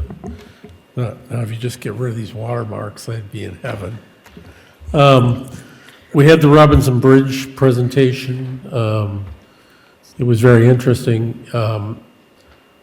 There's a couple different options, some which have sidewalks on both sides, some which have no supports in the river. And I don't know if the council and the city wanted to take a position on that. Maybe we can come back at another time. We probably only have 6 months to comment, but, you know, if we want to have 2 sidewalks and not just one, the city maybe should send in a position from the city what we want. And I personally would like to see 2, but, you know, so I'll put that out there for anybody who wants to. The city had a group of people that fed Councilmember over Bridge. 1,000. I'm sorry, was that a council request to have that come I back? didn't see guys vibrating to it, so it isn't, you know, I can. We have to do by 20. Does the council want to do that? And Dirk is, our Councilman Starbuck is going to talk about it when his Okay. turn comes. Okay. Okay, cool. A group in the city prepared over 1,000 meals for the firefighters in the last week. There was a fire over at Fraser Park, and there's a group in the city that volunteers their time and gets that done, so that's kind of cool. I don't know if it's a regular occurrence, but I'll express a concern. I keep hearing, whenever I kind of ask in this public forum, what's going on with Bodger? And I keep hearing, well, negotiations are going on. And so my concern is we're going to get to a point where the negotiation is going to seem complete, and then you're going to come to this council, and we may not agree with those negotiations. So I don't know how to engage with that, but it seems like before we get too far down the road, maybe that's a monthly briefing or a quarterly briefing or something, but I'm going to want my oar in the water on that when it comes here. And if you guys have negotiated it all away, I'm going to feel very uncomfortable. And I don't, again, there's no council concurrence, but my guess is they will feel the same way. So I'll bring that up. That's all I have. And thank you once again. Councilor Ball? Just one quick item, and City Attorney, you might have to help me on this. I think council, everyone received a letter from the county about Supervisor Hartman wanting to ask the city to consider possibly setting up an ad hoc to sit and have a serious discussion with her about the city's issues and positions, hesitations, et cetera, about the issue of homelessness and more specifically the Bridge House. So I don't know. For me, I'm not even taking a position, but I do think it's important to at least engage, voice our concerns, try to move the needle if we can. I think it's all connected with this issue, but I'd love to see us consider at least talking about it at the council level.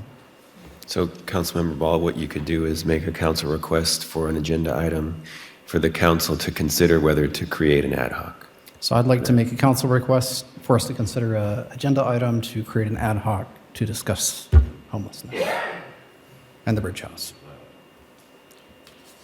in response to this letter from the county. I think it's good to respond one way or the other to our county, so I'll go on.